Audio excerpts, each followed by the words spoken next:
সুলাইমান পয়গম্বর আল্লাহ তো পৃথিবীর খলিফা বানাই দিছিল। পৃথিবীর মধ্যে চারজন ব্যক্তি প্রতাপশালী বাদশা ছিলেন, তাদের মধ্যে পয়গম্বর সুলাইমান একজন, বাদশা জুলকারনাইন দুজন বাদশা ছিল মুসলমান, যাদেরকে আল্লাহ পৃথিবীর খলিফা বানিয়ে দিয়েছিল। এর বাংলাদেশ তো ছোট্ট একটা রাষ্ট্র, তাদের পৃথিবীর খলিফা বানিয়ে দিয়েছিল। এমন পাওয়ার, এমন শক্তি তাদের দান করেছিল। পয়গম্বর সুলাইমানকে একটা আংটি দান করেছিল, একটা মুজিজার চেয়ার দান করেছিল।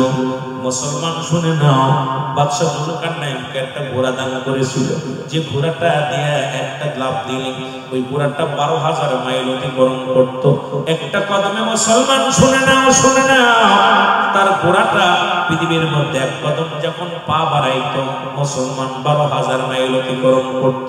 বাদশা জুলকারনাইনকে আল্লাহ পাক পৃথিবীর মধ্যে 1600 বছর হায়াত দান করেছিল। লম্বা ছিল লোকটা মুসলমান 48 হাত লম্বা। এত বড় হায়াত, এত বড় লম্বা মানুষটা ছিল। কার কাফেরদের মধ্যে দুজন, একজনের নাম হলো মুসলমান বাদশা নমরুদ। নমরুদ বাদশাকে আল্লাহ পৃথিবীর মধ্যে ক্ষমতা দিয়েছিল, আর একজন বাদশাকে আল্লাহ দিয়েছিল কাফেরদের মধ্যে, তার নাম হলো বুখতানসর। এই পৃথিবীর মধ্যে চারজন ব্যক্তিকে আল্লাহ প্রতাপশালী বাদশা বানিয়ে দিয়েছিল। তাদের মধ্যে পৃথিবীর মধ্যে ধন সম্পদের অভাব ছিল না, প্রজার অভাব ছিল না। পৃথিবীর মধ্যে আল্লাহ পাক দান করেছিল, মালামালের দান করেছিল, ধন সম্পদ দান করেছিল। দেখি আমার গোলামি করে কি করে না, কিন্তু মুসলমান সবাই তো নাফরমানি করেছিল। কাফের বেঈমান মুনাফিকেরা যেরকম করে, তারাও এই রকম করেছিল। জোরে জোরে বলো ঠিক কিনা?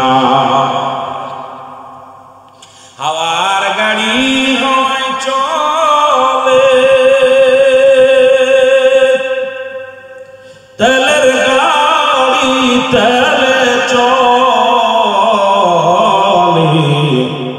বিনা তেলে চালাই গাড়ি নবী সুলাইমান। আমরা সেই মুসলমান, আমরা তথ্যে মুসলমান। ওয়াল পৃথিবী পুরে 5 গুণের একটা গুণ মেয়ে পাই না। আল্লাহু আকবার বলেন। সপ্তাহ চলে যায়, মাস চলে যায়, উজিরকে ডাকতে বলে, উজির মেয়ের সন্তান পাইছো কিনা? উজির বলে, জাফানা খোদাকে কসম করে বলি, পৃথিবীর অলি গলির মধ্যে চিঠি লিখলাম, সব জায়গা টোল পিটিয়ে দিলাম, পুরো রাজ্যের মধ্যে ঘোষণা করে দিছে রাজা বিয়ে করবে, তবে এই 5টা গুণের কোনো মায়ে আমরা পাই নাই। উজির বলে, এত বড় পৃথিবী একটা মেয়ে পাইলা না? কয় হুজুর, একটা চিঠি পড়ে নাই, কানের মধ্যে একটা চিঠি আসে নাই। বলে, খবর নাও, 1 মাস চলে গেল, 1 মাসের মাথায় একখানা চিঠি আসলো। কয়খানা? একখানা চিঠি পাওয়া গেল। চিঠিখানা যখন পাইলেন, উজির ডাকতে বলে, হুজুর একখানা চিঠি পেয়েছি, তবে ভয় দিলে বলতে পারি। ভয় দিলে, ভয় যদি থাকে তাহলে কমু না। হুজুর চিঠিখানা, একখানা চিঠি পেয়েছি, যদি আপনি অভয় দেন তাহলে চিঠিখানা পড়ে আপনারা শোনাইতে পারি, চিঠিখানা আপনার সামনে হাজির করতে পারি। উজির বলা পর বাদশা, মুসলমান বাদশা সুলাইমান পয়গম্বর ডাকতে বলে, উজির রে, চিঠিখানা তুমি পড়ে শোনাও। চিঠিখানা পড়ে শোনাও। চিঠিখানা হাতের মধ্যে নিয়ে বলে, হুজুর এক মেয়ে পেয়েছি, সেই মেয়ে অনেক সুন্দরী, 1 নাম্বার আমানতদারি, তার সতীত্বর আমানতদারি। বললে হয়তো কষ্ট পাবেন। আমার দেশে গতকালকে পরশুদিনকে দেখলাম, ক্লাস 6-এ পড়ে মেয়েটা, বাবার টাকা পয়সা স্বর্ণ অলংকার চুরি করে, আর 6-এ পড়ে সেই মেয়ে ছেলেটার হাত ধরে চলে যায়। প্রশাসনের বাইরা ধরেছে, তাদের বড় লজ্জা লাগলো। ক্লাস 6-এর মেয়ে বাবা মাকে কেমনে মুখে লাথি মেরে, সমাজের মুখে লাথি মেরে, ক্লাস 6-এর মেয়ে যদি পুরুষের হাত ধরে চলে যেতে পারে, এই সমাজে কেমনে আপনি ইমান নিয়ে বাঁচবেন? এই সমাজে কি নিয়ে বাঁচবেন?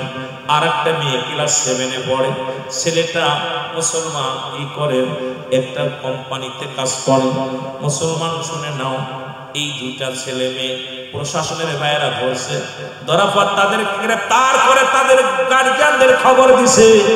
গার্জিয়ানের হাতে যখন দিছে, মেয়েটা বলতেছে, বাবা আমি সাবালিকা, আমার অধিকার, আমার বিয়ের পরের বয়স হয়ে গেছে। বলছে, না মা, তুমি কেবল 6 পড়ো, কেবল বয়স মাত্র 11 বছর। কত বছর? 11 বছর। কই না, আমার 11 বছর হলে আমার বিয়ের বয়স হয়ে গেছে। আজকে জাতি সমাজ কত নষ্টের পথে চলে গেছে। যারা ফেসবুক চালান, নেট চালান, দেখা পর বড় লজ্জা লাগে। এই সমাজকে বাঁচাতে হলে, এই সমাজকে যদি বাঁচতে হয়, নিজে বাঁচতে হয়, ইসলামের বিধান মানতে হবে, কোরআন মানতে হবে। আর ওই আগে বলছি, নামাজ যেমন ফরজ, পর্দা তেমনি ফরজ। ওই পর্দা না থাকার কারণে আমার সমাজ, আমার জাতি সব শেষ হয়ে যাচ্ছে। ধরে বলেন ঠিক কিনা? ক্লাস 6 এর মেয়ে, আমি লজ্জা পেয়েছি, একদম সত্য মেয়ে। আরে ভাই, চিন্তা করছেন একবার, ওর বাপ মা কত খারাপ। ওই মেয়ের সর্বনিম্ন খোঁজ নিয়ে দেখুন বাবা মার চরিত্র কত খারাপ। বাবা মার চরিত্র কালচার খারাপ হওয়ার কারণে ওই মেয়ে, ওই ছেলে কেবল সবে মাত্র 6 উঠছে, সেই ছেলে মেয়ে চলে যেতে পারে। এখান থেকে ফিরতে হলে আমাদের অবস্থা খালি ওর পিছে না লেগে গাগে ঘর ঠেকা, বাড়ি ঠেকান, বউ নিয়ে খালি হাওয়া খাওয়াবেন, আর বউ নিয়ে মানুষের দেখায় নিয়ে বেড়াবেন, পরের মেয়ের পাশ করবেন। আপনার মেয়েগুলো সাবধান। এ যুবকেরা, চিন্তা করছো পরের ঘর ভাঙতেছো না বাবা, তোমার নিজের ক্ষতি নিজে করতেছো। তোমার ঘরও কন্যা সন্তান আছে, তোমার বিবি আছে। যেদিন তোমার বিবি অন্য পুরুষে নিয়ে যাবে, তোমার মেয়ে যখন অন্য পুরুষের হাত ধরবে, সেদিন তুমি কষ্ট কেমন লাগে বুঝতে পারবে। তুমি পরের ক্ষতি করতেছো, নিজের ক্ষতি না। চিন্তা নিজের কি পরের ক্ষতি করতেছো না, নিজের ক্ষতি নিজে করতে। চলে বলেন ঠিক কি না? আমার ভাইরা, আমার বন্ধুরা, আমার উজরি ডাকতে বলো, হুজুর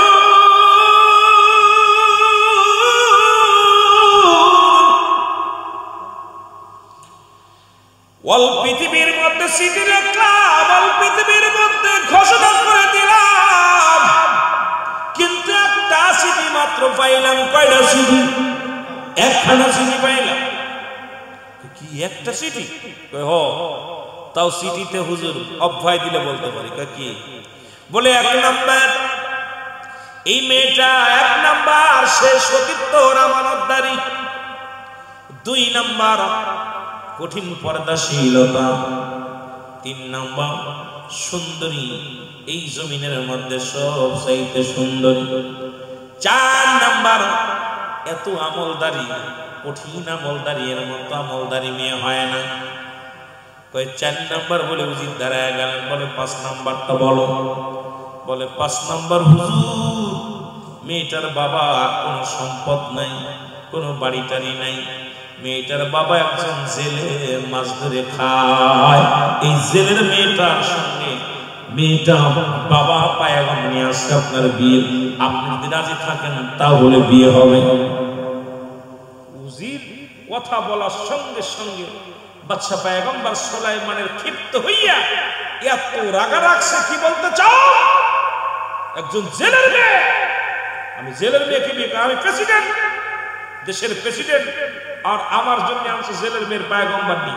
সিটিটা সিরা মার সেই রকম সেইলা মারবে তো যা পড়ছে, ওই ছেলের মেয়ের মুখ বাবার মুখের পরে যা পড়ছে। সিটিখানা হাতের মধ্যে নিয়ে দর দর করে চোখের পানি ছেড়ে কান্দার বলে, মেয়েটার বাবা, রব্বে কারীম, আমি তো জীবনে বাড়ির চিন্তা করি নাই, নারী চিন্তা করি নাই, জীবনে কোনোদিন টাকা পয়সা ধন সম্পদের চিন্তা করি নাই। আমার মেয়েটা একটা আল্লাহর সঙ্গে বিয়ে দিব। আমার মেয়েটা, আমার ওই জামাই আমার জানাজা পড়বে, ওই মেয়েটা আমার জামাই আমার জন্য দোয়া করবে। আমি তো দোয়ার জন্য, ভিখারির জন্য আমি তো এসেছি দ্বারে। আল্লাহ, তুমি আমার একটা সতী সাথী নারী দান করেছো। আল্লাহ, তুমি আমাকে আদর্শবান একটা কন্যা দান করেছো, একটা আমলদারি কন্যা দান করেছো। সব তুমি দিয়েছো, কিন্তু সম্পদ আমারে দাও নাই। আমি তো আশা করে এসেছি পয়গম্বর সুলাইমানের বাড়িতে, সুলাইমান পয়গম্বর আমার মেয়েকে বিয়ে করবে, আমি ইন্তেকালের পরে আমার জানাজাটা আমার জামাই পড়বে, আমি ইন্তেকালের পরে আমার কবরের পাশে দাঁড়ায় আমার জামাই আমার জন্য দোয়া করবে, আমি যেদিন মারা যাব আমার জন্য আমার জামাতা দোয়া করবে। এই আশা করে আমি এসেছিলাম সিটিখানে নিয়ে। জোরে জোরে চিল্লায়া বলা যাবে না আল্লাহু আকবার। এ দুনিয়ার মুসলমান, যদিও লেখা আছে তাফসীরুল কোরআন মাহফিল, কোরআনের ভিতরে কোরআনটাকে নিয়ে বর্তমান সমাজের মধ্যে এই কোরআনটার ভুল ধারণা কিছু কিছু আলেম ভাই রয়েছে, তারা বলছে কোরআনের মধ্যেও ভুল আছে। তার মধ্যে ছোট্ট একটা আয়াত যেটা দেখেছিলাম আমাদের আপনাদের সন্তান ফয়সালের বড় ভাই, উনি আলোচনা করতে যে বলেছিলেন যে সূরাটা বর্তমান জামানার অসংখ্য আলেমরা বলছে এটা ভুল। এই সূরাটা জাল হাজাল সূরা, এই সূরাটা আমার দেশের অনেক সংখ্য মুসলমান, অসংখ্য মুসলমান ছোট্ট ছোট্ট সূরাগুলো মুখস্থ করেছে। সূরা ফাতিহা, সূরা ইখলাস, সূরা নাস, সূরা ফালাক, এই ছোট্ট ছোট্ট সূরাগুলো মুখস্থ করেছে। এখন ইহুদি নাসারাদের চক্রান্ত, মুসলমানদের ভিতরে যদি এই সূরাটাকে একবার যদি ভুল ধরে দিতে পারি, তাহলে মানুষের ঈমান নষ্ট করার একটা বড় সুযোগ আসবে। সেই সূরাটার নাম হলো সূরা ইখলাস। আমার আল্লাহ বলেন, পড়েন বিসমিল্লাহির রাহমানির রাহিম, আল্লাহু আহাদ, আল্লাহুস সামাদ, লাম ইয়ালিদ ওয়া লাম ইউলাদ ওয়া লাম ইয়াকুন লাহু কুফুয়ান আহাদ। জোরে বলা যাবে না মারহাবা। আল্লাহ বলেন, হাবিব আপনি জানিয়ে দিন আমি আল্লাহ। যারা চন্দ্র পূজা করে, যারা মন্দিরে যা পূজা করে, যারা দুনিয়ার মধ্যে মুসলমান দেবতা পূজা করে, এদের ধারণা যদি এরা যদি এক আল্লাহকে স্বীকার করে, একমাত্র আল্লাহ প্রভুকে যদি স্বীকার করে, তাহলে তারা চন্দ্র পূজা করতে পারবে না, মন্দিরে যাইতে পারবে না, গির্জায় যাইতে পারবে না, মানুষ পূজা করতে পারবে না। কারণ তারা দুনিয়ার মধ্যে তারা জানে দুনিয়ার মধ্যে একমাত্র আল্লাহ ব্যতীত কাউকে সিজদা করা যাবে না। এই জন্য আল্লাহ পাক জানিয়ে দেয়, হাবিব আপনি জানিয়ে দেন। কাকে জানিয়ে দেন? আমার রাসূলকে জানিয়ে দেন আমার আল্লাহ রাব্বুল আলামিন। হাবিব আপনি ওদেরকে জানিয়ে দেন আমি আল্লাহ এই পৃথিবীর মধ্যে কাউকে জন্ম দিই নাই, কারো থেকে জন্ম নিই নাই। আসমান জমিনের মধ্যে আমার সমতুল্য সমকক্ষ আর কেউ নয়। সারা পৃথিবী আমার সমান মুকাফিকি, আমি কারোর মুকাফিকি নই। সুতরাং রব্বে কারীমের গোলাম আমরা। জোরে জোরে বলেন ঠিক কিনা? অথচ সূরা ইখলাস নয় পৃথিবীর মধ্যে এই 114টা সূরার মধ্যে কোরআন, এই কোরআনুল কারীমের মধ্যে আজ পর্যন্ত একটা জেরের ভুল নাই, জবরের ভুল নাই। কোরআনুল কারীমের মধ্যে একটা নুকতার ভুল ধরার মতো ক্ষমতা কারোর নাই। কিয়ামত পর্যন্ত মুসলমান শুনে নাও, যত বৈজ্ঞানিক যত বই লেখাপড়া বলছে, যদি ভুল হয় পরবর্তী ছাপার সময় শুধরিয়ে দেওয়া হবে, সংশোধন করে দেওয়া হবে। ওই যে কোরআন আছে আজ পর্যন্ত এটা এমন কোরআন যার মধ্যে কোনো ভুল না। আমার আল্লাহ বলেন, যালিকাল কিতাবু লা রাইবা ফীহি। জোরে জোরে বলেন মারহাবা। আল্লাহ বলেন কোনো সন্দেহ নাই কিসের মধ্যে? কোরআনের মধ্যে। কষ্ট হচ্ছে আপনাদের? কিসের মধ্যে সন্দেহ নাই? যে সন্দেহ আছে, আরো জোরে বলেন সন্দেহ আছে। কার কথা? আল্লাহ বলে এর মধ্যে কোনো সন্দেহ নাই। কিসের মধ্যে? কোরআনুল কারীমের মধ্যে কোনো জবরের ভুল নাই, কোনো জেরের ভুল নাই, কোনো সন্দেহ নাই। আর কোরআন সবার জন্য আসলে আল্লাহ বলেন হুদাল লিল মুত্তাকিন, একমাত্র আমি হেদায়েত প্রাপ্ত বান্দাদের জন্য আমি আল্লাহ কোরআন পাঠিয়েছি। এই জন্য কোরআনের পক্ষে থাকবে একমাত্র হেদায়েত প্রাপ্ত বান্দা, কোরআনের পক্ষে থাকবে ইমানদারেরা, কোরআনের পক্ষে থাকবে মুমিনেরা, কোরআনের পক্ষে থাকবে দুনিয়ার যত আল্লাহ ওয়ালারা। আর কোরআনের বিপক্ষে যাবে পৃথিবীর বড় বড় নাস্তিকেরা। জোরে জোরে চিল্লায় বলেন ঠিক কিনা? কোরআন তো মধ্যে সবার জন্য, কোরআন গোটা বিশ্ববাসীর জন্য আছে, গোটা কুল কায়নাতের জন্য আছে, কিন্তু এই কোরআনটা একমাত্র মানবে কারা? হেদায়েত প্রাপ্ত বান্দা যারা, যারা বলেন ঠিক কি। তবে এর মধ্যে আবার একদল আল্লাহ বলে মিনান নাস, মানুষের মধ্যে মাকুলু তারা বলবে আমান্না তোর ঈমান আনছে বিল্লাহি আল্লাহর প্রতি, অবিল আমিনা কিরাতের প্রতি বিশ্বাস স্থাপন করছে, ওমা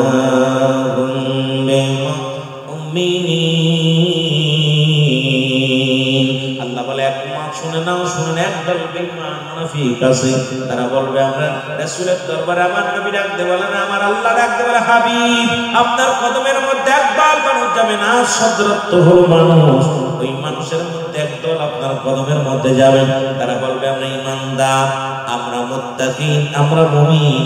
আর তারা মুমিন নয়, তারা মুত্তাকিন নাই, আমি এদের জন্য রেখে দিলাম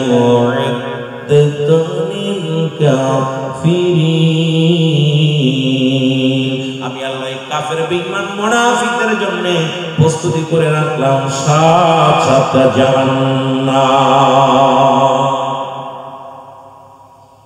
এই মুনাফিক কুরআনুল কারীমের মধ্যে আজকে ভুল ধরার জন্য অসংখ্য নাস্তিকের দালালেরা, অসংখ্য মুনাফিকেরা উঠে পড়ে লাগছে কোরআনের ভুল ধরার জন্য। এই কোরআনের আপনাদের সন্দেহ আছে কোরআনের মধ্যে ভুল আছে? কার কার সন্দেহ আছে? কোরআনের মধ্যে ভুল আছে কার বিশ্বাস হয়? আরো জোরে বলেন বিশ্বাস হয়। যত বইগুলো পড়লাম, যতগুলো বই পড়লাম, কত গান আসতো দুনিয়ার মধ্যে, কত সুন্দর সুন্দর সিনেমার গান, ডিজে গান, কত ভালো ভালো গান আসলো, যে গানে মানুষকে পাগল করলো। 2 দিন 4 দিন 1 মাস পরে আর তার প্রতি মানুষের চাহিদা থাকে না, ভালো লাগে না। কিন্তু সূরা ফাতিহা ওই যে নাজিল হওয়ার পর থেকে মানুষের পড়ে বিসমিল্লাহির রাহমানির রাহিম, আলহামদুলিল্লাহি রাব্বিল আলামিন, আর রাহমানির রাহিম, মালিকি ইয়াউমিদ্দিন। যত পড়ে ততই মজা লাগে সূরা ফাতিহা। এই যে ইমামের চৈতন্য, ইমামের ভালো লাগে, এই হুজুরের লাগে, ওই হুজুর পড়লে আরো ভালো লাগে, যত টান্দায়, যত সুন্দর শোনায়, যত মজা মেরে পড়ে ততই মজা লাগে। কেউ বলে না আজ পর্যন্ত সূরা ফাতিহাটা পড়িস না, সূরা নাস পড়িস না, সূরা ফালাক পড়িস না, কারণ এই সূরাগুলো যত পড়ে আমাদের বাজানেরা, এই হাফেজ সাহেব পড়লে আর হাফেজ সাহেব ভালো লাগে, এই চাইতে আরেকজন পড়লে আরো মজা লাগে, কারণ যত শুনি ততই মজা লাগে। আর গান বাজনা পৃথিবীর মধ্যে যত আসলো, পৃথিবীর মধ্যে যত ডিস্কো গান আসুক আর যতই মজার গান আসুক, 1 দিন 2 দিন ভালো লাগে, বাকিগুলো শুনলেই কয় বন্ধ করার ভালো লাগে না। কিন্তু কোরআন একমাত্র রব্বে কারীমের নাম জোরে জোরে চিল্লায় বলেন ঠিক কিনা? তো যদি তাই না হয় রাহমাতুল আলামিন কোরআনুল কারীম তেলাওয়াত করেন, আর এই তেলাওয়াত শুনে মক্কা মদিনার মানুষেরা ঘরে থাকতে পারে না। হুতবা সাহেব আবু জাহেল আবু সুফিয়ান রাসূলুল্লাহ কোরআন পড়ে বিসমিল্লাহির রাহমানির রাহিম, ইন্নাল্লাযীনা ক্বালু রাব্বুনাল্লাহু সুম্মা ইসতাকামু তাতানাজ্জালুল মালাঈকাতু ওয়াল্লাহ। মুসাফির রাসূল পড়তেছে, কোরআন পড়তেছে, কোরআনুল কারীম থেকে রাসূল আকরাম সাল্লাল্লাহু আলাইহি ওয়াসাল্লাম পাঠ করেন। আর এই কোরআন শোনার জন্য হুতবা সাহেব আবু জাহেল আবু সুফিয়ান রাসূল যখন কোরআন তেলাওয়াত করে ঘরে থাকতে পারে না। আর জোরে কোরআনকে যারা ভালোবাসে তাদের বিছনা দেওয়া লাগে না, সন্ধ্যার পর থেকে ছুটে চলে আসেন। যদিও 15-16টা তাবারক করেছে, একদল আইব পরে যদি কোন ঠিক, কিন্তু কোরআনকে যারা ভালোবাসে তারা আগেই চলে আসে, যাব কোরআনের মাহফিলে, যাব হাদিসের মাহফিলে, কোরআন থেকে কিছু কথা শুনবো, আব্বা মার জন্য, নেকির জন্য আল্লাহর দরবারে প্রার্থনা করব, গুনাহ মাফের জন্য প্রার্থনা করব।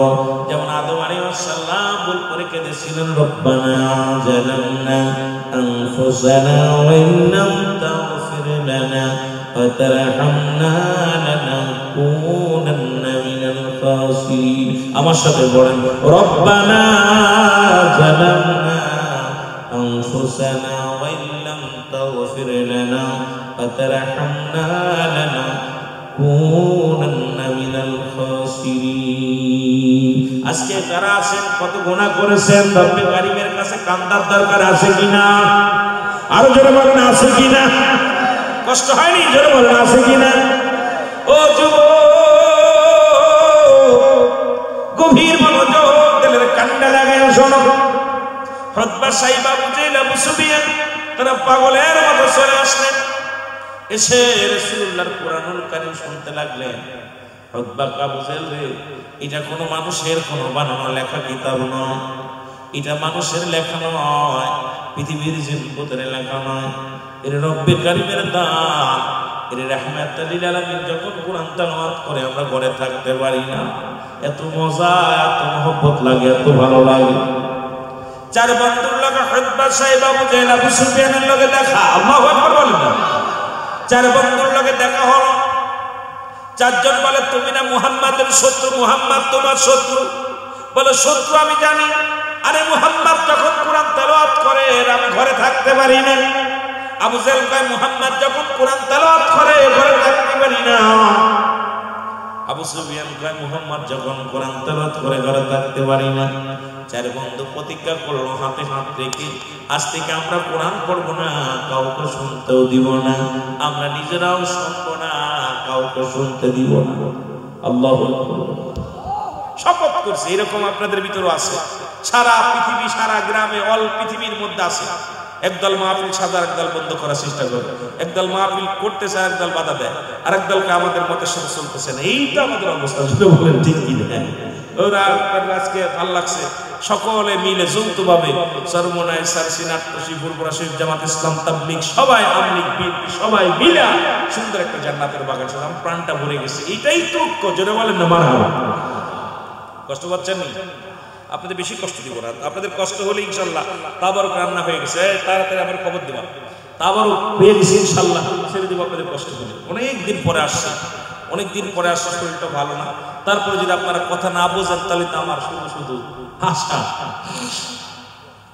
আমার ভাইরা আমার বন্ধুরা আমার গভীর মনোযোগ যে কথা বলতেছিলাম দেখেন কান্না লাগায় শোনো এবার রাত্র যখন গভীর হয়ে গেল আবু জাহল চিন্তা করে আজকে কেউ আসবে না একা একা শুনবো মুহাম্মাদের কুরআন আজকে প্রাণ ভরে শুনবো উতবা কয় আজকে কেউ আসবে না আমি প্রাণ ভরে শুনবো আবু লাহাব কয় আজকে কেউ আসবে না আমি শুনবো সাইবা কয় কেউ আসবে না আমি শুনবো চারজনই একা একা করে চারজন রাসূল পাক সাল্লাল্লাহু আলাইহি সাল্লাম কোরআন তেলাওয়াত করে মধুর সুরে কোরআন তেলাওয়াত করে কারণ এই কোরআন তো রব্বে কারীমের বাণী আর এত বড় নিয়ামত এত ওজন এত যার ওজন ঠেকানোর মতো ক্ষমতা পৃথিবীর কারণ নাই আকাশের উপরে নাজিল হলো কোরআন আল্লাহ আকাশ বলে আল্লাহ আমার উপরে দিও না পাহাড়ের উপরে হলো পাহাড় বলে আল্লাহ আমার ভিতরে দিও না জমিনের ভিতরে নাজিল হলো জমিন কাল্লা আমার ভিতরে দিও না এত ভারী বস্তু ঠেকাইতে পারবো না সেই মানব জাতির মাথার উপরে দিয়ে দিলেন এই মানব জাতি সেই কোরআনটাকে নিয়ে আজকে খেলা শুরু করে দিছে এই কোরআনের ওয়েট কত বড় কোরআনের দাম কত বড় কোরআনের মান কত বড় যদি জানতো সারা জীবন কোরআনের জন্য পাগল হয়ে যেত যারা বলেন ঠিক কিনা কোরআন শিখাও ছেলে মেয়েদের ওহে মুসলমান জানকো বাজের সময় তোমার ওই বেড়ে আসান বলো জানকো বাজের সময় তোমার আরো জোরে বলেন কোরআন শিখাও ছেলে মেয়েদের ওহে মুসলমান জানকো বাজের সময় তোমার ওই বেড়ে আসান বলো জানকো বাজের সময় তোমার একটা ছেলে আলেম হলে পড়বে কোরআন মরণ কালে তোমার থেকে সরে যাবে ইবলিস ও শয়তান কোরআন শিখাও ছেলে মেয়েদের ওহে মুসলমান কোরআন শিখাও ছেলে মেয়েদের ওহে মুসলমান জানকো বাজের সময় তোমার ওই বেড়ে আসান বলো জানকো বাজের সময় তোমার এ দুনিয়ার মুসলমান গভীর মনোযোগ চার বন্ধু কোরআনুল কারীম শুনতে শুনতে রাত শেষ হয়ে গেল। ওদিন পূর্ব আকাশে সূর্য উদয় হয়ে গেছে। এত মজা লাগছে, এত ভালো লাগছে, এত মধু লাগছে। বেলা উঠবো উঠবো ভাব। চার বন্ধু চারদিকে দৌড় দিছে। আবু জেহেলের লগে হকবার দেখা, ধাক্কা লাগছে সাহেবার সঙ্গে মুসলমান। আবু সুফিয়ানের ধাক্কা লাগছে। আবু লাহাব, উতবা, সাইবা, আবু সুফিয়ান এক একজনের লগে এক একজনের ধাক্কা লাগে। তুমি, ও কয় তুমি, ও কয় তুমি। কয় গতকালকে সবাই তো প্রতিজ্ঞা করলাম আব্দুল্লাহ বেটা মুহাম্মাদের কোরআনুল কারীম কেউ শুনবো না, কাউকে শুনতেও দিব না। আজকে তোমরা আসলে কেন? লোকজনে ডাকতে বলে, আবু জেহেল রে, আমরা না আসলাম, তুমি আসলে কেন? তুমি তো বাতিজার নামে শুধু দুর্নাম করো, আব্দুল্লাহর বেটা মুহাম্মাদের বিরোধিতা করো, তুমি কেন আসলাম? আব্দুল্লাহর বেটা মুহাম্মাদের বিরোধিতা করো। আবু জেহেল ডাকতে কয়, ভাই আমি ক্ষমা চাই, আসলে আসমানি কিতাব এত মধুর আগে জানি নাই।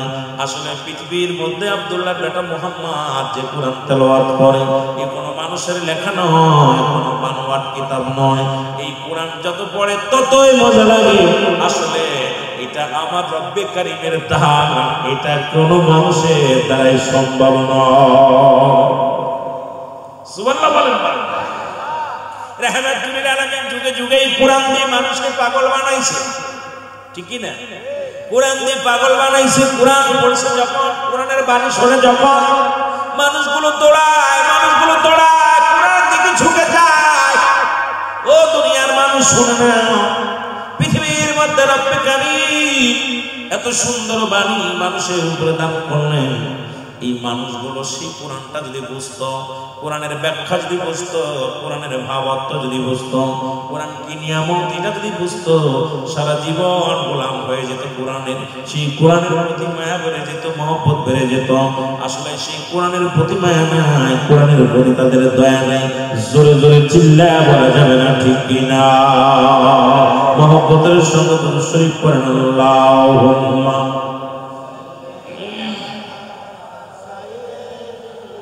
জোরে, মাওলানা মুহাম্মদ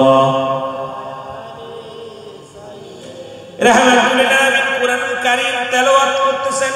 বিধান, ইসলামের বিধান, পর্দার বিধান। নামাজ যেমন ফরজ, পর্দা তেমন ফরজ। সুবহানাল্লাহ। আরো জোরে কইতেন নি?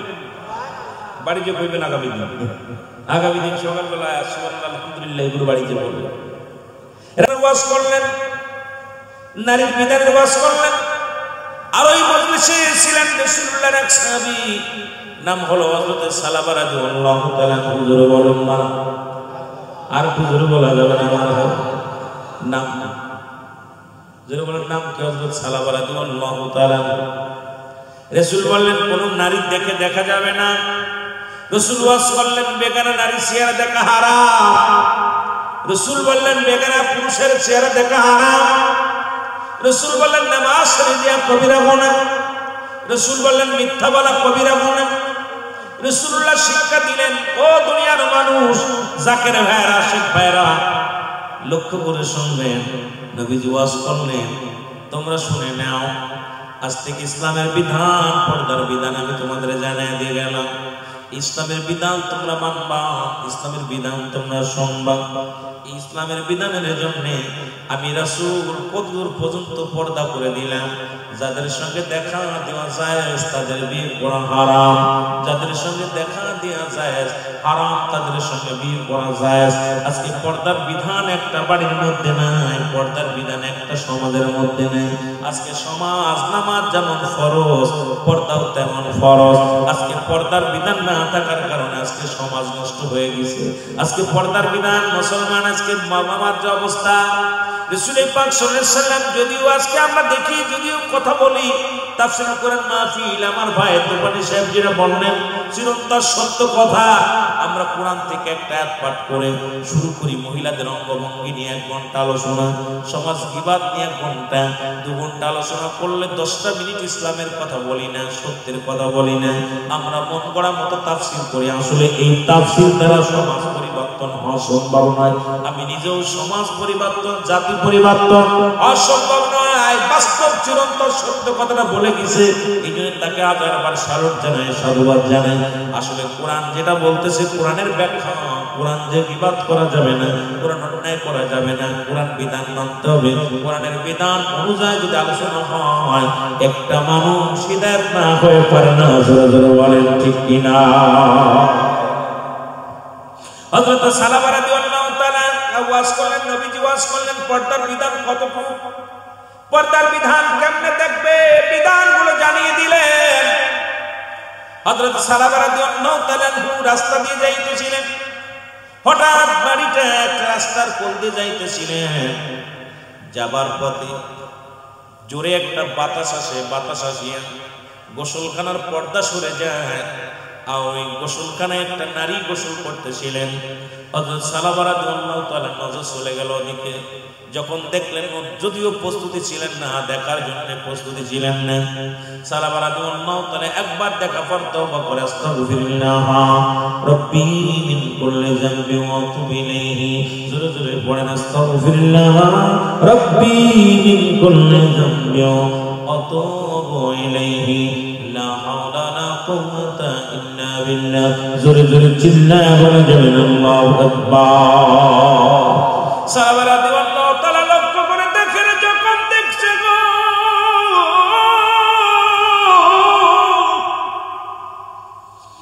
সঙ্গে সঙ্গে নিজে লজ্জিত হয়ে ডাকতে বলে, রব্বে কারীম,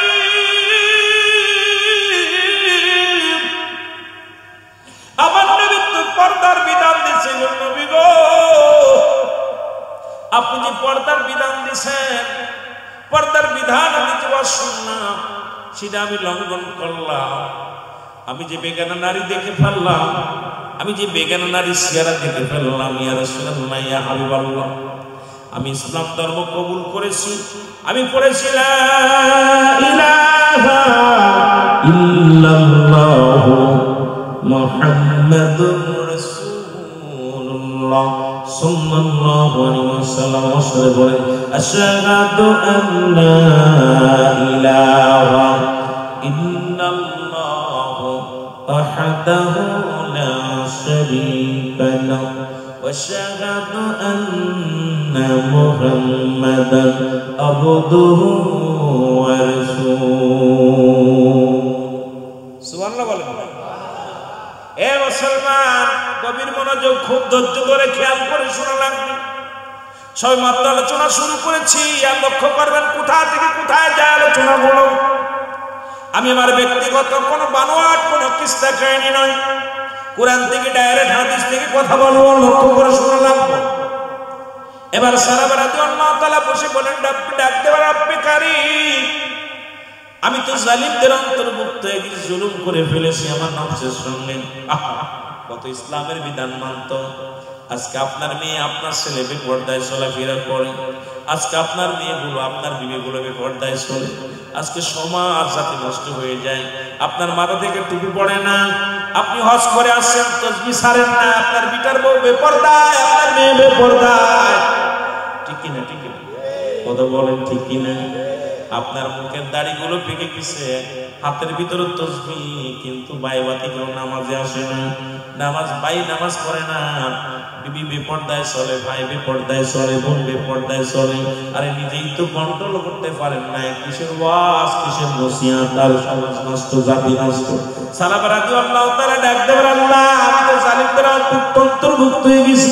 একটু আগে দোয়া পড়েছি, রব্বানা জালামনা আনফুসানা ওয়া ইল্লাম তাগফির লানা ওয়া তারহামনা লানাকুনান্না মিনাল খাসিরিন। আদম আলাইহিস সালাম বলেন, রব্বানা, ও আমার রব, ও আমার প্রতিপালক, আমার আল্লাহ। এটা আদম করেছে, আদম আলাইহিস সালাম করেছে, আল্লাহ, আমি জালিমদের অন্তর্ভুক্ত হয়ে গেছি, আমার তুমি ক্ষমা করে দাও। ডাকছে কে? আদম আলাইহিস সালাম। আমার আপনার আদি পিতার নাম কি? জোরে বলেন না। আদম আলাইহিস সালাম ডাকতে বলে, রব্বানা, আমার রব, জালামনা, আমি জালিমদের অন্তর্ভুক্ত হয়ে গেছি। কত সুন্দর আদম নবী কান্দে, তোমার চোখে পানি নাই। এরে আদম আলাইহিস সালাম ভুল করার পরে একটা মতি যদিও বলি ভুল করি, এটাও বেয়াদবি হয়ে যাবে। ভুল করানো হয়েছে। মুসলমান গভীর মনোযোগ, যেটা যদি ভুল করানো হয়েছে শুধু মানুষকে বোঝানোর জন্য, উম্মতের বোঝানোর জন্য, বান্দা বান্দির বোঝানোর জন্য, তবে আদম কিন্তু একদিন নয় দুদিন নয় 350 বছর যারা নয়নে কেঁদেছিল। চোখের পানি পড়তে পড়তে, চোখের পানিগুলো পড়তে পড়তে মুখের বস্তুগুলো খসে খসে পড়েছিল। আদম আলাইহিস সালামের চোখের পানি একদিন নয় দুদিন নয় 300 বছর, 340 বছর, কোন জায়গায় 350 বছর অঝাড় কাঁদতে কাঁদতে শুধু এখান নয় গোটা পৃথিবী কানে ধরে ঘুরেছে আদম আলাইহিস সালাম। শুধু আদম আলাইহিস সালাম শুধু কাঁদে নাই, ওই ভুল করার কারণে অন্যের কাপড়টা পর্যন্ত খুলে ফেলেছে। ওই ভুল করার কারণে জান্নাত থেকে বিতাড়িত হয়েছে। এই আদম আলাইহিস সালাম একটা মাত্র ভুলের কারণে রব্বে কারীম এক জোদার নামে কাঁদতে আছে। জোরে বলেন, বউটা পর্যন্ত জুদা করে দিয়েছে। আদম আলাইহিস সালামের বউরে ফেলাইলে এক দেশে, আদমরে ফেলাইলে এক দেশে। আমরা মুসলমান, আমরা আখির নবীর উম্মত। রব্বে কারীম কত ভালোবাসে আপনাকে, আমাকে এত ভালোবাসে, এত অন্যায় করি না আমার ছেড়ে দিন, এত জুলুম করি, ঘুষ খাই, সুদ খাই, তারপর আমাদের কিন্তু বিচার এরকম নগদ নগদ করে না। বাকি বাকি হবে আমাদের বিচার, তবে কবর কিন্তু আমার আপনার ছাড়বে না। ওই কবরের ভয় আমাদের চোখের পানি ফেরানোর দরকার আছে কিনা? আদমরে তো নগদ নগদ করছে, আমারে তো নগদ করে না। কথা বুঝেননি? যে অন্যায় করেন আপনি, যে পাপ করছেন, এই পাপের কথা আপনার বউ জানতো, আপনার লগে সংসার করতে হবে। আপনার ছেলে জানতে আপনার আব্বা ডাকতে না, আপনার ভাই জানলে আপনার ভাই আপনাকে ভাই বলে ডাকতে না, আপনার বোন জানলে আপনাকে ভাই পরিচয় দিতে না, আপনার বাবা জানলে ছেলে পরিচয় দিতে না। সুতরাং আপনি আমি যে অন্যায় করেছি সারা দিন বলে, সারা জিন্দেগি বলে, এই অন্যায়টা গোপন রাখছে আল্লাহ, গোপনের গোপন। যারা বলেন ঠিক না? ইউনূস আলাইহিস সালাম মাফ চায় আল্লাহর দরবারে, পড়েন না লা ইলাহা ইল্লা আনতা সুবহানাকা ইন্নী কুনতু মিনাজ জালিমিন।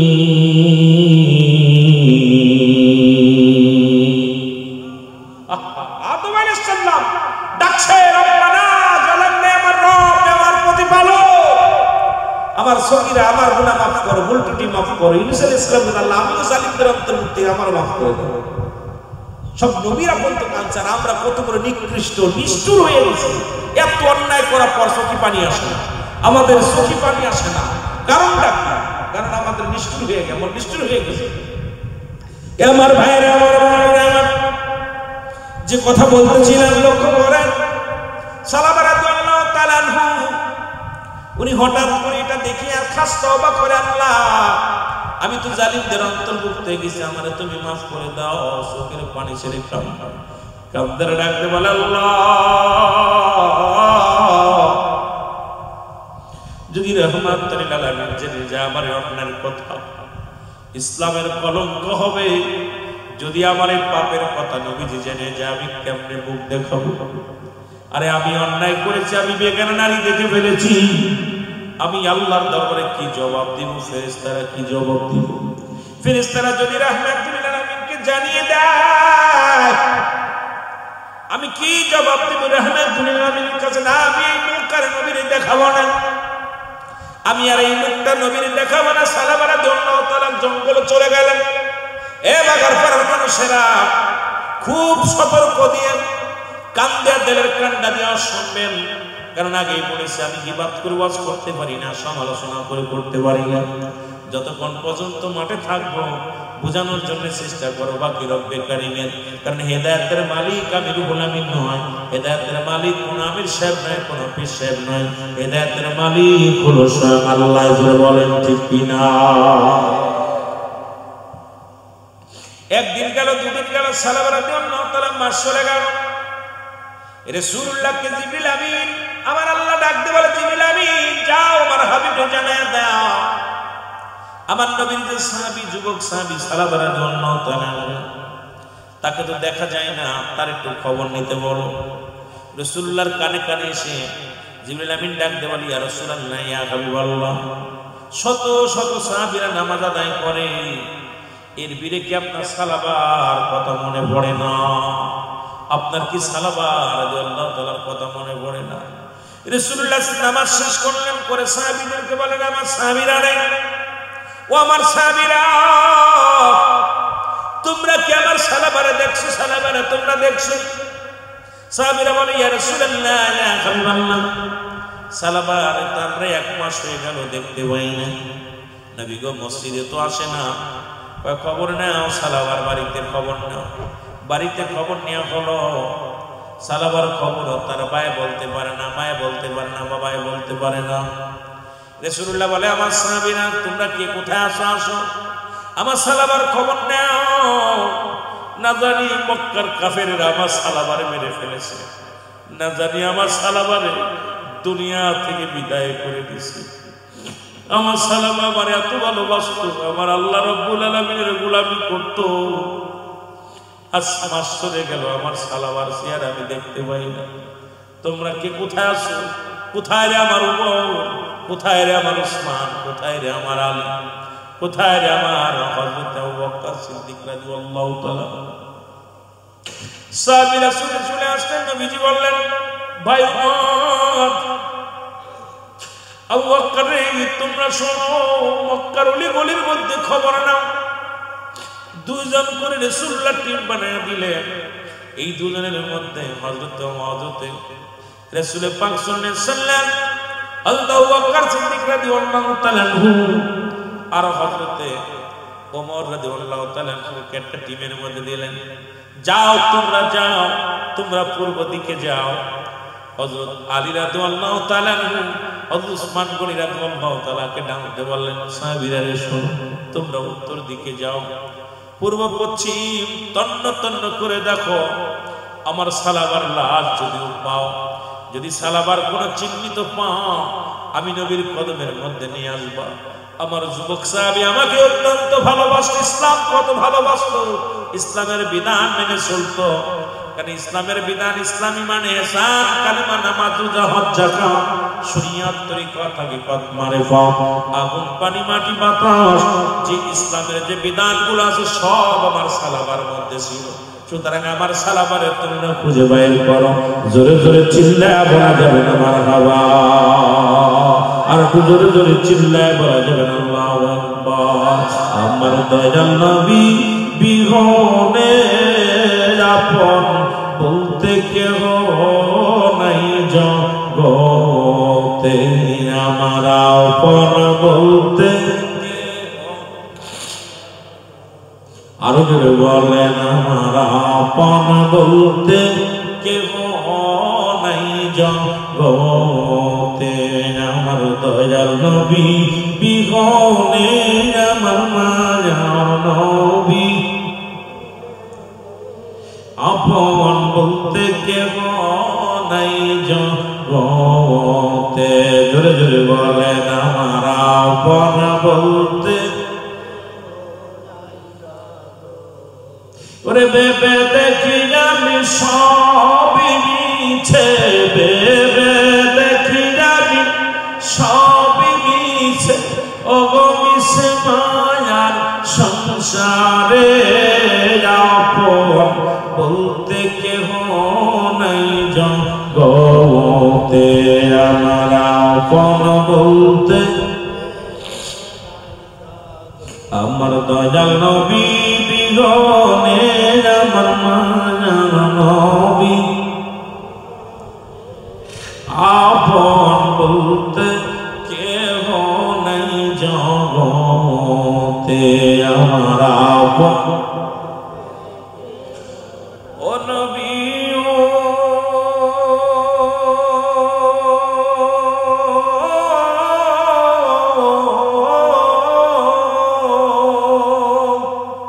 মদিনাতে আসেন গো আপনি, আমায় এতিম বানায়,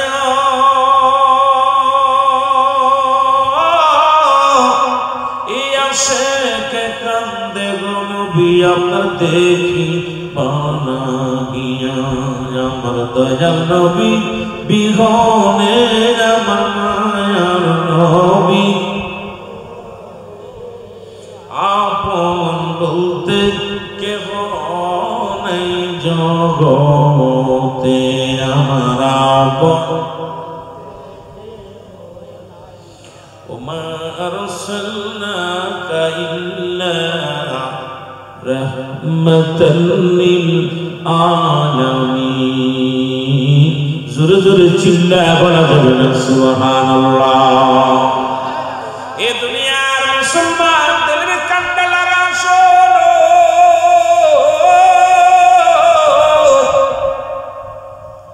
নবীর সাহাবীরা প্রান্ত দিকে প্রান্তে খুঁজতে লাগলো, কোথাও সারা বারা দল তালাকে পাওয়া যায় না, কোথাও পাওয়া যায় না। খুঁজতে খুঁজতে হযরত আবু বকর সিদ্দিক রাদিয়াল্লাহু তাআলা আনহু, হযরত আলী রাদিয়াল্লাহু তাআলা আনহু, ওসমান গনি রাদিয়াল্লাহু তাআলা আনহু সব সাহাবী একত্রিত হয়ে গেলেন। ডাকতে বলেন, পাহাড়িরে রাখালেরা রে, তোমরা কি সালাবা রাদিয়াল্লাহু তাআলাকে দেখছো? রাখালেরা ডাকতে বলে, তোমরা কারা? বলো, ও ফারহান রাখালেরা রে, আমরা হইলাম রাসূলের সাহাবী, আমরা হলাম রাহমাতুল লিল আলামিনের সাহাবী, আমরা যুবক সাহাবী সালাবা রাদিয়াল্লাহু তাআলাকে খোঁজার জন্য আসছি। তোমরা কি সালাবা রাদিয়াল্লাহু তাআলার সংবাদ বলতে পারো? এর রাখালেরা ডাকতে বলে, নবীর সাহাবীরা শোনো, আজ একটা মাস চলে গেল, আমাদের ওই পাহাড়ে একজন যুবক, তোমার নবীর সাহাবী বা সালাবারে আমরা চিনি না, তবে একজন যুবক, তার কাছে একজন যুবক ব্যক্তি, মুখের ভিতরে সুন্দর ছোট ছোট দাড়ি, এই দাড়িওয়ালা ব্যক্তি দেখলাম কোথায়? ওই পাহাড়ে প্রতিদিন সকালবেলা কাঁদতে কাঁদতে ওঠে, আর বিকেল বেলা কাঁদতে কাঁদতে নেমে আসে। এই লোকটা হাঁটতে পারে না, পথের মধ্যে পড়ে যায়, জমিনের মধ্যে পড়ে যায়, আর লোকটার কান্না দেখে আমাদের বনের পশুগুলো খানা খায় না। ওই লোকটার কান্না দেখে আমাদের বনের পশুগুলো মুখে ঘাস লাগায় না।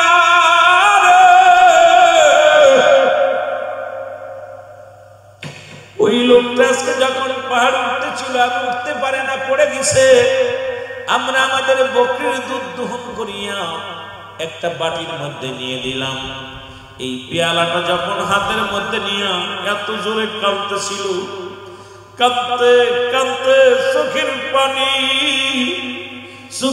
পানি এবং দুধের পেয়ালা একাকার হয়ে গেল। যতটুকু দুধ দিয়েছিলাম তার চাইতে বেশি পানি দুধের মধ্যে পড়িয়া দুধ আর পানি একাকার হয়ে গেছে।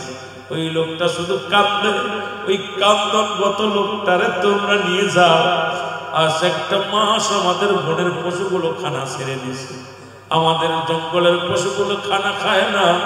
তোমরা যদি পারো, যেহেতু তোমরা মুসলমান, যে তোমরা নবীর সাহাবী, যাও যাও ওই পাগলটারে নিয়ে যাও।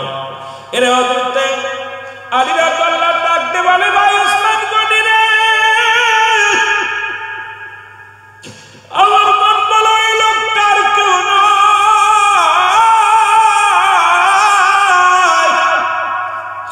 নিশ্চিত আমার দয়াল নবী রাসূল আকরাম সাল্লাল্লাহু আলাইহি ওয়াসাল্লামের সাহাবী, নিশ্চিত সালাবা রাদিয়াল্লাহু তাআলা আনহু। চলো যাই, চলো যাই। রওনা হয়ে গেলেন দুজন সাহাবী। হযরত মুসলমান ওসমান গনি রাদিয়াল্লাহু তাআলা, হযরত আলী রাদিয়াল্লাহু তাআলা রওনা দিলেন। হযরত মুসলমান শুনে নাও, হযরত ওমর ফারুক রাদিয়াল্লাহু তাআলা আনহু, হযরত আবু বকর সিদ্দিক রাদিয়াল্লাহু তাআলা দুজনেই রওনা দিলেন। দুজন করে চারজনই রওনা দিলেন।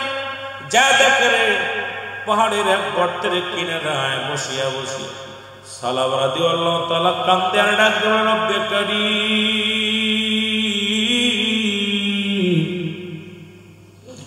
ও রব্বে কারীম, আমি পাপী, আমি গুনাহগার, আমি বড় অপরাধী রে আমার আল্লাহ। আমি যত অন্যায় করেছি তুমি যত শাস্তি দিবা দাও, আমার এই পাপের কথা যেন আমার নবী না জানতে পারে। আমি যত পাপ করেছি তুমি আমারে মাফ করে দাও। এই পাপের বোঝা নিয়ে যেন আমি কবরে না যাই। যেদিন কোটি কোটি মানুষ হবে হাসরের ময়দানে খাড়া, সেদিন আমার এই পাপ নিয়ে যদি উঠি আমি রব্বে কারিমের দরবারে আমি কেমনে মুখ দেখাবো, কেমনে মুসলমান বলে দাবি করব, কেমনে আমি রাসূলের সাহাবী বলে দাবি করব। রব্বে কারিম তুমি যত কষ্ট দিবা দাও, যত দুঃখ দিবা দাও রে রব্বে কারিম, তবু যেন হাসরের ময়দানে আমারে তুমি অপরাধী বানায় উঠাও না। জোরে জোরে চিল্লায়া বলা যাবে না আল্লাহু আকবার।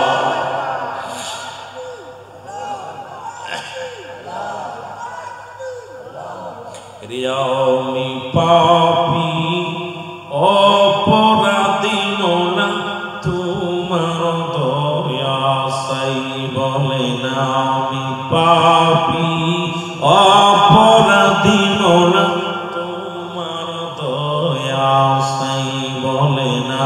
আমি পাপী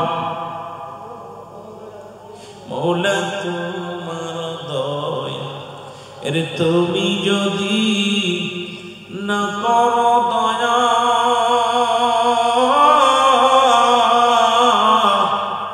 আমার হবে কি উপায়। আল্লাহ তুমি যদি না করো দয়া আমার হবে কি উপায়। আমি পাপী অপরাধী মোনা তোমার দয়া চাই বলে না। আমি পাপী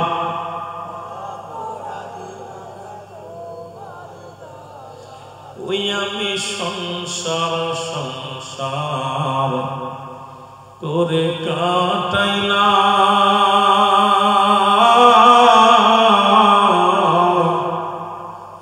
যাইবার সময় হইয়ারে গেল আমি না করিলাম কাজ। যাবার সময় হইয়ারে গেল আমি না করিলাম কাজ। অন্ধকার ভরে আমি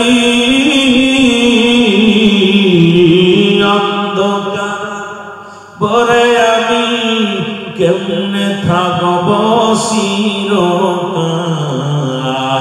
আমি পাপ অপরাধী মোনা তোমার দয়া চাই বলে না। আমি পাপ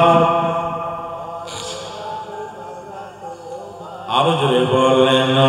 আমি পাপী অপরাধী মোনা তোমার দয়া, এরে তুমি যদি না করো দয়া আল্লাহ তুমি না করো দয়া আমার হবে কি উপায়। আমি পাপ অপরাধী আল্লাহ তোমার দয়া চাই বলে না। আমি পাপ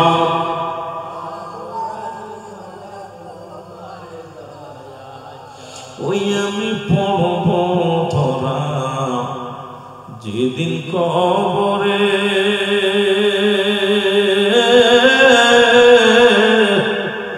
কেউ হবে না সঙ্গের গোসাতি কঠিন কবরে। কেউ হবে না সঙ্গের গোসাতি আমার নিদানের কালে। ওগো সেদিন জন নূর নবীজি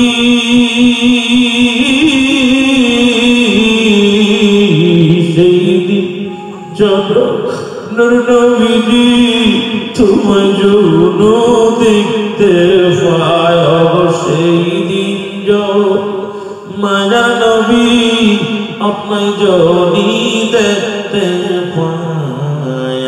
আমি অপরাধী মোনা তোমার দয়া চাই বলে না। আমি পাপ রে তুমি যদি না করো দয়া আল্লাহ আমার হবে কি উপায়। আমি পাপ অপরাধী মোনা তোমার দয়া চাই। আল্লাহুম্মা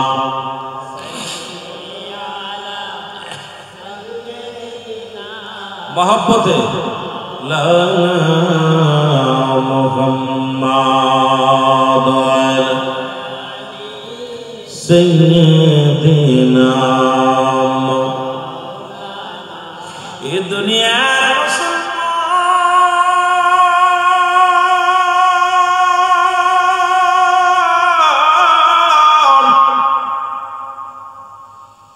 হযরত আলী রাদিয়াল্লাহু তাআলা যায় বলে ভাই সালামা রে তোমারে কতই না খুঁজি রে খুঁজতে খুঁজতে তোমাকে পাইলাম এখানে সালামা চলো যাই নবীজি বড় তাল হয়ে আসে এক নজর দেখার জন্য তোমার ও সালামা দেরি করো না তুমি বাড়ি না হয় তুমি কোনো মেহমান বাড়ি নাই পাহাড়ি কেন রে সালামা সালাবা কথা বলতে পারে না সালাবা থরথর করে কাঁপে দেহের মধ্যে কোনো বল নাই সালাবা দাঁড়া বসে আছে সালাবা বলে ডাকতে বলে ভাই আলী আগে বলো আমার বিষয় কি আমার নবী কিছু জানতে পারছে দিবে আমার পাপের কথা কি মানুষ জেনে গেছে আমি পাপ করেছি আমার অন্যের কথা কি আমার রাসূল জেনে গেছে আগে বলো আমার পাপের বিষয় নিয়ে কোন কোরআনের আয়াত নাযিল হয়েছে কিনা আমার পাপের বিষয় নিয়ে কোন হাদিসের বাণী নাযিল হয়েছে কিনা আমাকে তাড়াতাড়ি বলো হযরত আলী রাদিয়াল্লাহু তাআলা ডাক দিয়ে বলে ভাই সালামা আমার নবী তেমন কোন কথা আমাদের শোনান নাই আমরাও তো জানতে পারি না তুমি কি এত অপরাধ করেছো একবার বলো আগে বলো বলে না না আমি বলবো না আমার পাপের বিষয়ে রাসূল কিছু বলছে কি আগে বলো বলে না রাসূল কিছু বলে না সালাবারে তুমি তাড়াতাড়ি চলো দুই সাহাবী এত শহীদ করে নিয়ে আসলেন সালাবারে রাসূলুল্লাহর কদমের মধ্যে আনলেন আমার নবীজির কদমের মধ্যে আসার পর সালাবা রাদিয়াল্লাহু তাআলা রাসূলুল্লাহর কদমের মধ্যে চুমা দিলেন নবীজি বলে সালামা রে তুমি কোথায় ছিলে এতদিন কোথায় ছিলে বলি ইয়া রাসূলুল্লাহ ইয়া হাবিবাল্লাহ নামাজ যেমন ফরজ বলেছেন আপনি যেমন নামাজের বিধান বলেছেন পর্দার বিধান আপনি বলেছিলেন ইয়া রাসূলুল্লাহ ইয়া হাবিবাল্লাহ আমি একটা ভুল করেছি নবীগণ বলে কি ভুল বলে আমি রাস্তা দিয়ে মসজিদ থেকে নামাজ শেষ করে আসার পথে নবীগণ একটা বাড়ির সামনে দিয়ে আসতেছিলাম হঠাৎ করে বাতাস এসে ওই বাড়ির পর্দা সরে যায় আর গোসল করা অবস্থায় একটা মেয়েকে আমি দেখে ফেলি যে অবস্থায় দেখেছি আল্লাহর কসম করে বলি নবী গো এই বিষয়ে আমি অবগত ছিলাম না আমিও প্রস্তুতি ছিলাম না দেখার জন্য কোনো মনস্তাপ ছিল না মনের অজান্তে আমি দেখে ফেলেছি আমি অন্যায় করে ফেলেছি ইয়া রাসূলুল্লাহ ইয়া হাবিবাল্লাহ আমার রব্বি কারীম কি আমার গুনাহ maaf করবে আমার নবী একটা হাসি দিয়ে বলে সালামা রে ও সালামা না না তোমার বিষয়ে কোনো কিছু আমার জিবরিল আমিন বলেন নাই রব্বি কারীম আমারে জানান না ইয়া রাসূলুল্লাহ ইয়া হাবিবাল্লাহ তাহলে কি আমার কোনো গুনাহ হয় নাই এই বলে আমার তো বিষয় রব্বি কারীম আমারে জানান না সুতরাং তুমি মনের অজান্তে দেখে ফেলেছো রব্বি কারীম হয়তো তোমারে ক্ষমা করেছে তবুও তুমি আমার সঙ্গে তওবা করো সালাবা রাদিয়াল্লাহু তাআলা রাসূলের সঙ্গে তওবা করলেন খাস তওবা করে নিলেন হঠাৎ করে সালাবা উপরের দিকে তাকাইয়া একটা চিৎকার করে দিয়ে বলে নবী গো মায়ের নবী ইয়া রাসূলুল্লাহ ইয়া হাবিবাল্লাহ নবী গো আমার পিছনের রক্তটা যেন কেমন পিছনের শিরাগুলো কেন যেন কেমন কেমন লাগতেছে ইয়া রাসূলুল্লাহ পিপিলিকা যেমন হেঁটে হেঁটে বেড়ায় তদ্রুপ আমার মনে হয় পিছনের রগের পিছন দিয়া পিছনের ঘাড়ের পিছন দিয়া পিপিলিকার মতো কে যেন মনে হয় কোন পোকা পাইতেছে আমার নবী কয় সালামা রে আর বেশিক্ষণ তুমি আমাদের মধ্যে নয় কারণ তোমার সামনে আজরাইল আলাইহিস সালাম হাজির হয়ে গেছে জোরে জোরে চিল্লায় বল আল্লাহু আকবার ওরে আজ না হয় কাল তুমি যাইবা কবরে আজ না হয় যাইবা কবরে যাবার বেলা দেখবে চেয়ে গো তোমার ছবি রইল পড়ে যাবার কালে দেখবে চেয়ে গো তোমার ছবি রইল আজ না হয় কাল তুমি আজ না হয় কাল যাইবা কবরে যাবার বেলা দেখবে চেয়ে গো তোমার ছবি রইল যাবার বেলা তোমার দাদাই গেছে বাবাই গেছে কেউ আসলো না ফিরে দাদাই গেছে বাবাই গেছে কেউ আসলো না ফিরে তোমার তো যাইতে হবে রে ও ভাই অন্ধকার কবরে তোমার তো যাইতে হবে রে বলো আজ না হয় কাল তুমি আজ না হয় যাইবা কবরে যাবার বেলায় দেখবে চেয়ে গো তোমার ছবি রইল যাবার বেলা ঘর কন্যা বাড়ি কন্যা ছবি যাইবা সেরে ঘর কন্যা বাড়ি কন্যা ছবি যাইবা সেরে যেদিন আজরাইল ধরা দিবে রে রওয়া যাইবা সবই সারিয়া যেদিন আজরাইল ধরা দিবে রে বলেন আজ না হয় কাল তুমি যাইবা কবরে যাবার বেলা দেখবে চেয়ে গো তোমার ছবি রইল যাবার বেলা কুল্লু মান আলাইহা সব শেষ করে দিবে কে রব্বি কারীম করে বলেন ঠিক কিনা ঠিক এ দুনিয়ার মুসলমান গভীর মনোযোগ সালামা আল্লাহ তাআলা কে নবী ডাকতে বলে সালামা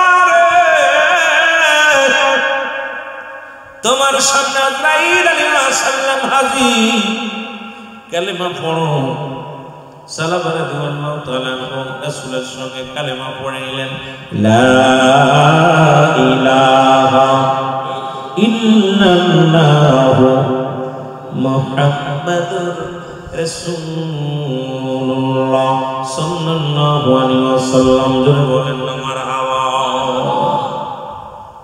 সালামা রাদিয়াল্লাহু তাআলা ইন্তেকাল করলেন আল্লাহু আকবার বলেন সালামা রাদিয়াল্লাহু তাআলা ইন্তেকাল করলেন নবীজি বললেন সাহাবীরা রে আমার সালাবারে সুন্দর করে গোসল দাও সুন্দর কাফনের কাপড় পরাও আমি নবী তার জানাজার নামাজে ইমামতি করব আজ আমি তার নামাজ পড়াই এমন সৌভাগ্য কার আছে রে মুসলমান সালাবারে গোসল করানো হলো গোসল করায়া যখন তার লাশ মুবারক নবীজি বললেন নিয়ে যাও ওই ঈদগার ময়দানে ফাঁকা ময়দানে নিয়ে যাও সালামা রাদিয়াল্লাহু তাআলা লাশখানা সাহাবীরা ধরলেন সাহাবী ধরলেন রাসূলুল্লাহ পিছনে পিছনে আসতে লাগলেন হযরত আলী রাদিয়াল্লাহু তাআলা কেন কিছু অনেক দূরে দাঁড়ায় আছে আমার নবীকে ডাক দিয়া রাসূলুল্লাহ ইয়া হাবিবাল্লাহ হাজার হাজার মুসল্লি হাজির আপনি পিছে আছেন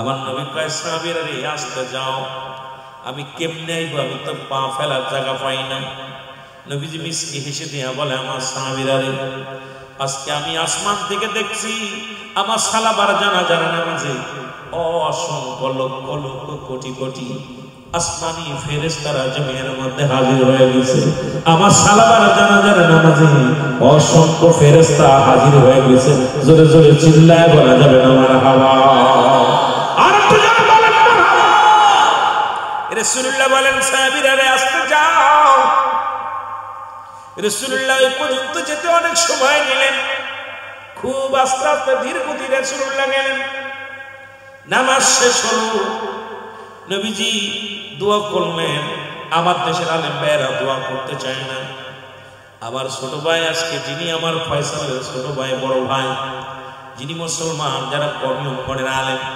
যেহেতু এখানে অনেক কমি অঙ্গনের আলেম আছেন, ফতুয়া দেওবন্দের মধ্যে দ্বিতীয় খণ্ড 33 নম্বর পৃষ্ঠা লেখক আল্লামা মুফতি শফিক আহমেদ। যারা কমি অঙ্গনের বড় কিতাব পড়েন, আপনাদের উস্তাদের উস্তাদ আল্লামা মুসলমান মুফতি শফিক আহমেদের লেখা ফতুয়া দেওবন্দ দ্বিতীয় খণ্ড 33 নম্বর পৃষ্ঠা।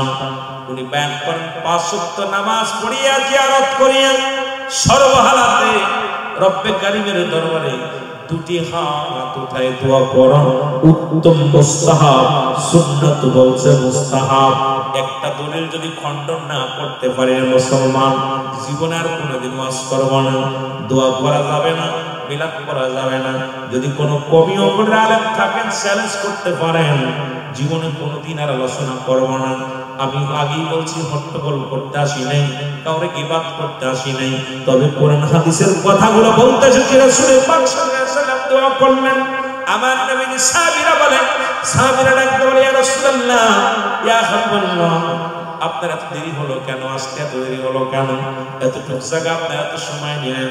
আমার নবীজি বললেন, আমার সালাবা এত বড় ভাগ্যবান, আমার সালাবা ভয় পেতেন কত, ইসলামকে কত ভালোবাসত, আমার সালাবা কোরআনকে কত ভালোবাসত, আমার সালাবা পৃথিবীর ইসলামের বিধান, পর্দার বিধান কত ভালোবাসত, রব্বে কারীমকে এত ভয় করত। আমার সালাবা ইন্তেকালের পরে অসংখ্য ফেরেশতারা তার জানাজায় হাজির হয়ে গেছে। রব্বে কারীম ফেরেশতাদের ডাকতে বলে, ফেরেশতারা রে, যাও যাও, ওই জান্নাতের দরজাগুলো খুলে দাও। একটা নয়, দুটি নয়, 8টা দরজায় খুলে দাও। 8টা দরজা দিয়ে আমার সালাবা যে দরজাতে মন চায় সেই দরজাতে প্রবেশ করবে। এ আমার যুবক ভাইরা, আজকে ইসলামের বিধান, পর্দার বিধান না থাকার কারণে আজকে মেয়ের হাতে বাবা খুন হয়ে যায়। আপনারা দেখেছেন, মুসলমান শুনেছেন, কয়েকদিন আগেও এই ঘটনা ঘটছে। মেয়ে তার বাবারে খুন করেছে। খুন করিয়া বাবা মানুষকে ফোনের মাধ্যমে মিডিয়াকে জানিয়ে দেয়, আমার আব্বার আমি খুন করতেছি। নিজের মেয়ে তার ছুরি দিয়া বাবার গলার মধ্যে ছুরি দিয়া পোষাইয়া গলাটা কেটে ফেলেছে, কলিজার মধ্যে সাপটি লাগাইতেছে, ছুরি দিয়া আঘাত করতেছে। আর লোকজনের জানিয়ে দেয়, তোমরা দেখো আমার বাবারে আমি বিদায় করে দিছি। মিথ্যা একটা নাটক করলেন। নাটকটা হলো, মুসলমান মিডিয়ার সামনে মেয়ে বললেন, আমার বাবা আমাকে ধর্ষিতা করেছে, আমাকে কি করেছে, আমাকে রেপ করেছে। পৃথিবীর মধ্যে বাবা নামের কলঙ্ক আমরা। আজকে যদি ওই মেয়েটাকে পর্দায় রাখতাম, ওই ছোট্টবেলা থেকে যদি শৃঙ্খলা ভাবে চলতে না দিতাম, ছোট্টবেলা থেকে যদি আমি পর্দায় চলতে না দিতাম, ওই মেয়েটার কাপড় আর মেয়েটার পোশাকেই বলে দেয় সে একজন পৃথিবীর মধ্যে সবচেয়ে বড় জিনাকারী, পৃথিবীর মধ্যে মুসলমান শুনে না সবচেয়ে নিকৃষ্ট নারী। কিন্তু বাবা জাতিকে কলঙ্ক দিয়ে গেলেন, বাবা জাতির কলঙ্ক দিয়ে গেলেন। শুনলাম সমগামী মেয়েটা ছিলেন, কারণ নিজে উশৃঙ্খল পথ, নিজে গাঁজা মদ খেতেন, বেগানা পুরুষের সঙ্গে চলাফেরা করতেন। এমন উশৃঙ্খল বাবা, উশৃঙ্খল মেয়ে বাবাকে ছিল বিদায় করে দিয়েছে। এই জন্য আমি আগেই বলেছি, নামাজও যেমন ফরজ, এই পৃথিবীর মধ্যে তদ্রুপ পর্দাও তেমন ফরজ। আজকে পর্দার বিধান নাই, না থাকার কারণে সমাজ জাতি সব সে জোরে জোরে চিল্লায় বলেন ঠিক কিনা? আর জোরে জোরে চিল্লায় বলা যাবেন আল্লাহু আকবার। মহব্বতের সঙ্গে দুরূদ শরীফ পড়েন, আল্লাহুম্মা।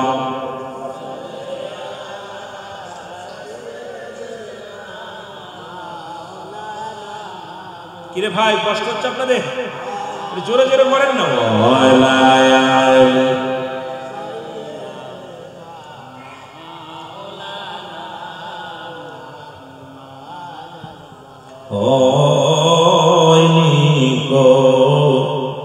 হবে না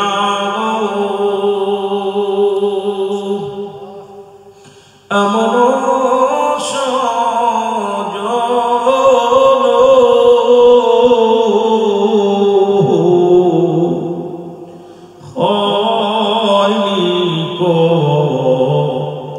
হবে না ও ভাই, এমন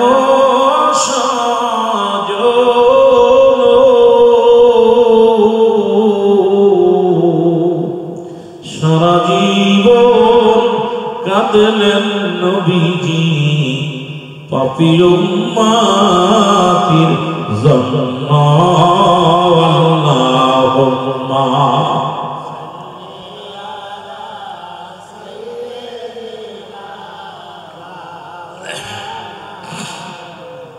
আলা আলি সাইয়্যিদিনা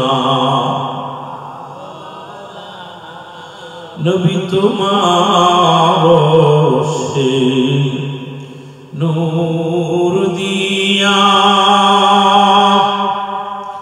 আসমান জমিন আউলিয়া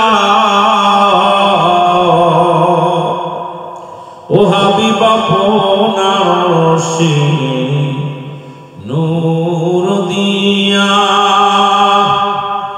আসমান জমিন আউলিয়া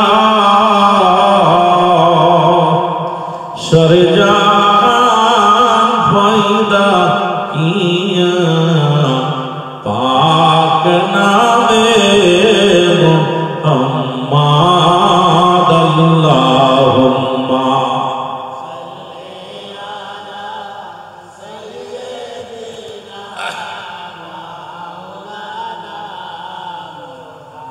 ওয়ালা আলি সাইয়্যিদিনা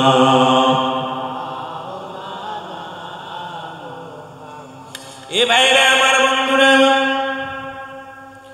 দিলের কানটা লাগা শোনো যে কথাগুলো আমি বলি দিলের কানটা লাগা শোনো রাসূল বললেন দুইটা জিনিস যে ব্যক্তি আমার কাছে জামিনদার হয়ে গেলেন আমার কাছে ওয়াদা করলেন অপচয় করবে না আমি নবীর কথা দিলাম আমি নবী ওয়াদা করলাম আমি নবী তার হাত ধরে জান্নাতে নিয়ে যাব এখন আমি আপনাদের কাছে একটু করজোরে দাবি করব রাসূলুল্লাহর সঙ্গে কে কে জান্নাতে যেতে চান একটু হাত দুখানা তুলে দেখা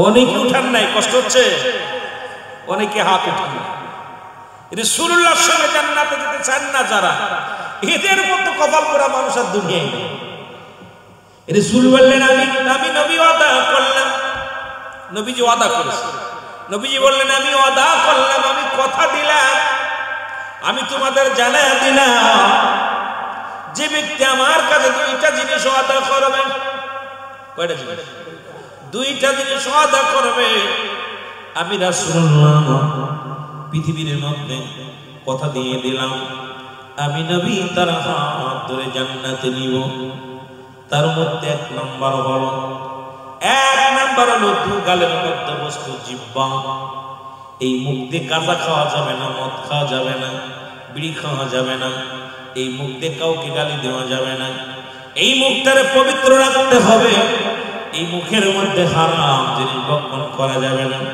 এই মুখটার যে ব্যক্তি কন্ট্রোল করতে পারবে রাসূলুল্লাহ ওয়াদা করেছেন আমি নবী তার হাত ধরে জান্নাতে নিয়ে যাব আজকে মুসলমান রাসূলুল্লাহর সঙ্গে যদি জান্নাতে যেতে হয় এই মুখ দিয়ে কাউকে গালি দেওয়া যাবে না মুখ দিয়ে পচা কথা বলা যাবে না এই মুখ দিয়ে হারাম ঢোকানো যাবে না মুখটার জিহ্বাটারে কন্ট্রোল করার দরকার আছে কিনা কথা বলেন আছে কিনা দুই নাম্বারও আমার মাবুদেরা শুনে না গভীর মনোযোগ রাসূলুল্লাহ বললেন দুই নাম্বার শুনে না দু পায়ের মধ্যে বস্তু যেটা স্ত্রীলিঙ্গ এবং পুরুষ লিঙ্গ একমাত্র স্বামী ব্যতীত স্ত্রী ব্যতীত অন্য কোনো পুরুষের কাছে যাবে না অন্য কোনো নারীর কাছে যাবে না আমি রাসূলুল্লাহ ওয়াদা করলাম আমি রাসূলুল্লাহ কথা দিলাম ওই নারী ওই পুরুষকে আমি রাসূল নিয়ে যাতে জান্নাতে নিয়ে যাব নিজ হাত ধরে জান্নাতে নিয়ে যাব এখন যত বড় জাকির বোন হোক আর যত বড় আশিক বোন হোক তরিকাতের বোন হোক আর মাসুক হোক না কেন শরীয়তের বিধান ইসলামের বিধান না এটা মানা যাবে না এই দুইটা জিনিস যে ব্যক্তি ইবাদত করতে পারে একমাত্র স্বামী ব্যতীত পৃথিবীর মধ্যে অন্য কোনো পুরুষের কাছে যাবে না পুরুষ স্ত্রী ব্যতীত অন্য কোনো নারীর কাছে যাবে না রাসূলুল্লাহ ওয়াদা করেছে আমি নবী তার হাত ধরে জান্নাতে নিয়ে যাব। আজকে শুধু দেখা যায় বলৎকার পর মুসলমান পরকীরে স্বামী অন্য পুরুষের সঙ্গে আসক্ত হয়ে যায়। এর একটাই কারণ হলো বেপরদা বেহায়াপনা, আর একটাই কারণ হলো আমার সমাজ এই দুইটা জিনিস কন্ট্রোল না করার কারণে রাসূলুল্লাহর সঙ্গে জান্নাতে যেতে পারবে না। জোরে জোরে বলেন ঠিক কি না? এই দুইটা জিনিস হেফাজত করতে পারলে রাসূলুল্লাহ বলছে আমি নবী হাত ধরে জান্নাতে নিয়ে যাবো। জোরে বলেন মারহাবা। আমার ভাইরা, আমার বন্ধুরা, আমার এই জন্য হযরত সুলাইমান পয়গম্বর, মারহাবা বলেন না, পয়গম্বর সুলাইমান, কেউ বলেছে মুসলমান, গভীর মনোযোগ দিলের কান্ডে লাগে আসো। ওনার বয়স যখন হয়ে গেলেন, পয়গম্বর সুলাইমান বিবাহর বয়স হয়ে গেল, উজিরি ডাকতে বলো হুজুর আপনার বয়স হয়ে গেছে, আপনি কি বিয়ে করবেন না? বলে আমি তো বিয়ে করব, বয়স হয়ে গেছে, মেয়ে দেখো, পাত্রী দেখো। বলো হুজুর কেমন পাত্রী দেখবো? বলে আমি পয়গম্বর সুলাইমান বিয়ে করতে পারি যদি 5টা গুণের গুণান্বিত কোন নারী পাও। আমার মা বোনেরা যারা ওয়াজ শুনতেছেন, আমি দেখেছি বাড়ির মধ্যে অনেক মা বোনেরা আলোচনা শুনবেন, বাবারাও শুনবেন, যাদের মেয়ে আছে, যাদের বিবি আছে, যাদের আল্লাহ পাক যারা বিয়ে করেছেন তাদের সন্তান দিবেন। আমাদের আলোচনা থেকে শিক্ষা লাগবে, গীবত নয়, অহংকার নয়। আমরা যেখানে মাহফিল আসবো, মাহফিল থেকে কিছু শিকার জন্য আসবো, কিছু নেওয়ার জন্য আসবো। এত কষ্ট করে রাত থেকে বসে থাকবো থেকে লাভ নেই। আমাদের জানার দরকার, বোঝার দরকার, বক্তাগুলো কি বলে এই কথাগুলো বাড়ি নিয়ে যাব। যদি বক্তা ভুল বলে আমরা বাড়ি নিব না, যদি সঠিক বলে বাড়ি নেওয়ার জন্য চেষ্টা করবো। জোরে জোরে বলেন ঠিক কি না? পয়গম্বর সুলাইমান পয়গম্বর বলেন ও উজির, আমি বিয়ে করব, তবে 5টা গুণের গুণান্বিত নারী হওয়া লাগবে। কয়টা গুণ? জোরে বলেন কয়টা গুণ? আর জোরে বলেন কয়টা গুণ? 5টা গুণ। নাম্বার 1, উজিরের নাম্বার 1 হবে ওই নারীটা নারীর সতীত্ব। পৃথিবীর মধ্যে নারীর সতীত্ব আমানতদারি। পৃথিবীর মধ্যে ওই নারীর সতীত্ব আমানতদারি রাখছে। কোনো বেগানা পুরুষ দেখে নাই, কোনো বেগানা পুরুষ তাকে স্পর্শ করে নাই। 1 নাম্বার নারীর সতীত্ব, সেটা আমানতদারি। 2 নাম্বার পর্দাশীলতা। কোন নারী, কোন পুরুষ তার চেহারা দেখে নাই, পর্দার বিধান মেনে চলছে। আয় মেয়েরা শুনে নাও, যেহেতু তাফসীর মাহফিল দিছো, একটা আয়াতের বিশ্লেষণ তাফসীর করতে গেলে রাত শেষ। আমি অনেক আলোচনা করে ফেলেছি, তারপরে যেহেতু পল্লী এলাকা একটু বিষয়ের উপর আলোচনা করার দরকার, এই জন্য একটু অন্যদিকে লক্ষ্য করে কথা বলতেছি বাবারা আমার। 2 নম্বর সে কি বলবে? মুসলমান পর্দার বিধান মেনে চলবে। নাম্বার 3 আমলদারি হবে, কঠিন আমলদারি হবে।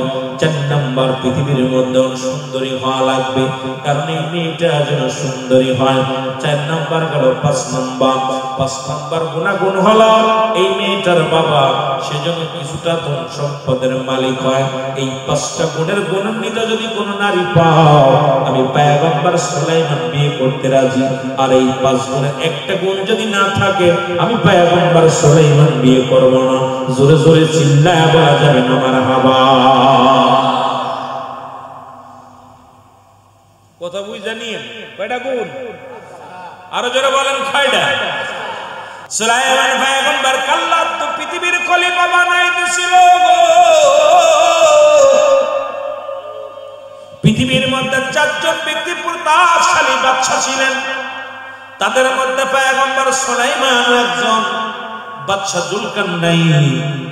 2 জন বাদশা ছিল মুসলমান, যাদেরকে আল্লাহ পৃথিবীর খলিফা বানিয়ে দিয়েছিল। এর বাংলাদেশ তো ছোট্ট একটা রাষ্ট্র, তাদের পৃথিবীর খলিফা বানিয়ে দিয়েছিল। এমন পাওয়ার, এমন শক্তি তাদের দান করেছিল। পয়গম্বর সুলাইমানকে একটা আংটি দান করেছিল, একটা মুজিজার চেয়ার দান করেছিল। মুসলমান শুনে নাও, বাদশা জুলকারনাইনকে একটা ঘোড়া দান করেছিল, যে ঘোড়াটা দিয়ে একটা লাফ দিলে ওই ঘোড়াটা 12,000 মাইল অতিক্রম করত একটা কদমে। মুসলমান শুনে নাও, তার ঘোড়াটা পৃথিবীর পৃথিবীর মধ্যে এক কদম যখন পা বাড়াইতো মুসলমান 12,000 মাইল অতিক্রম করত। বাদশা জুলকারনাইন আল্লাহ পাক পৃথিবীর মধ্যে 1600 বছর হায়াত দান করেছিল। লম্বা ছিল লোকটা মুসলমান 48 হাত লম্বা। এত বড় হায়াত, এত বড় লম্বা মানুষটা ছিল। কার কাফেরদের মধ্যে দুজন, একজনের নাম হলো মুসলমান বাদশা নমরুদ। নমরুদ বাদশাকে আল্লাহ পৃথিবীর মধ্যে ক্ষমতা দিয়েছিল। আর একজন বাদশাকে আল্লাহ দিয়েছিল কাফেরদের মধ্যে, তার নাম হলো বুখতানসর। এই পৃথিবীর মধ্যে 4 জন ব্যক্তিকে আল্লাহ প্রতাপশালী বাদশা বানিয়ে দিয়েছিল। তাদের মধ্যে পৃথিবীর মধ্যে ধন সম্পদের অভাব ছিল না, প্রজার অভাব ছিল না। পৃথিবীর মধ্যে আল্লাহ পাক দান করেছিল, মালামালের দান করেছিল, ধন সম্পদ দান করেছিল। দেখি আমার গোলামি করে কি করে না, কিন্তু মুসলমান সবাই তো নাফরমানি করেছিল।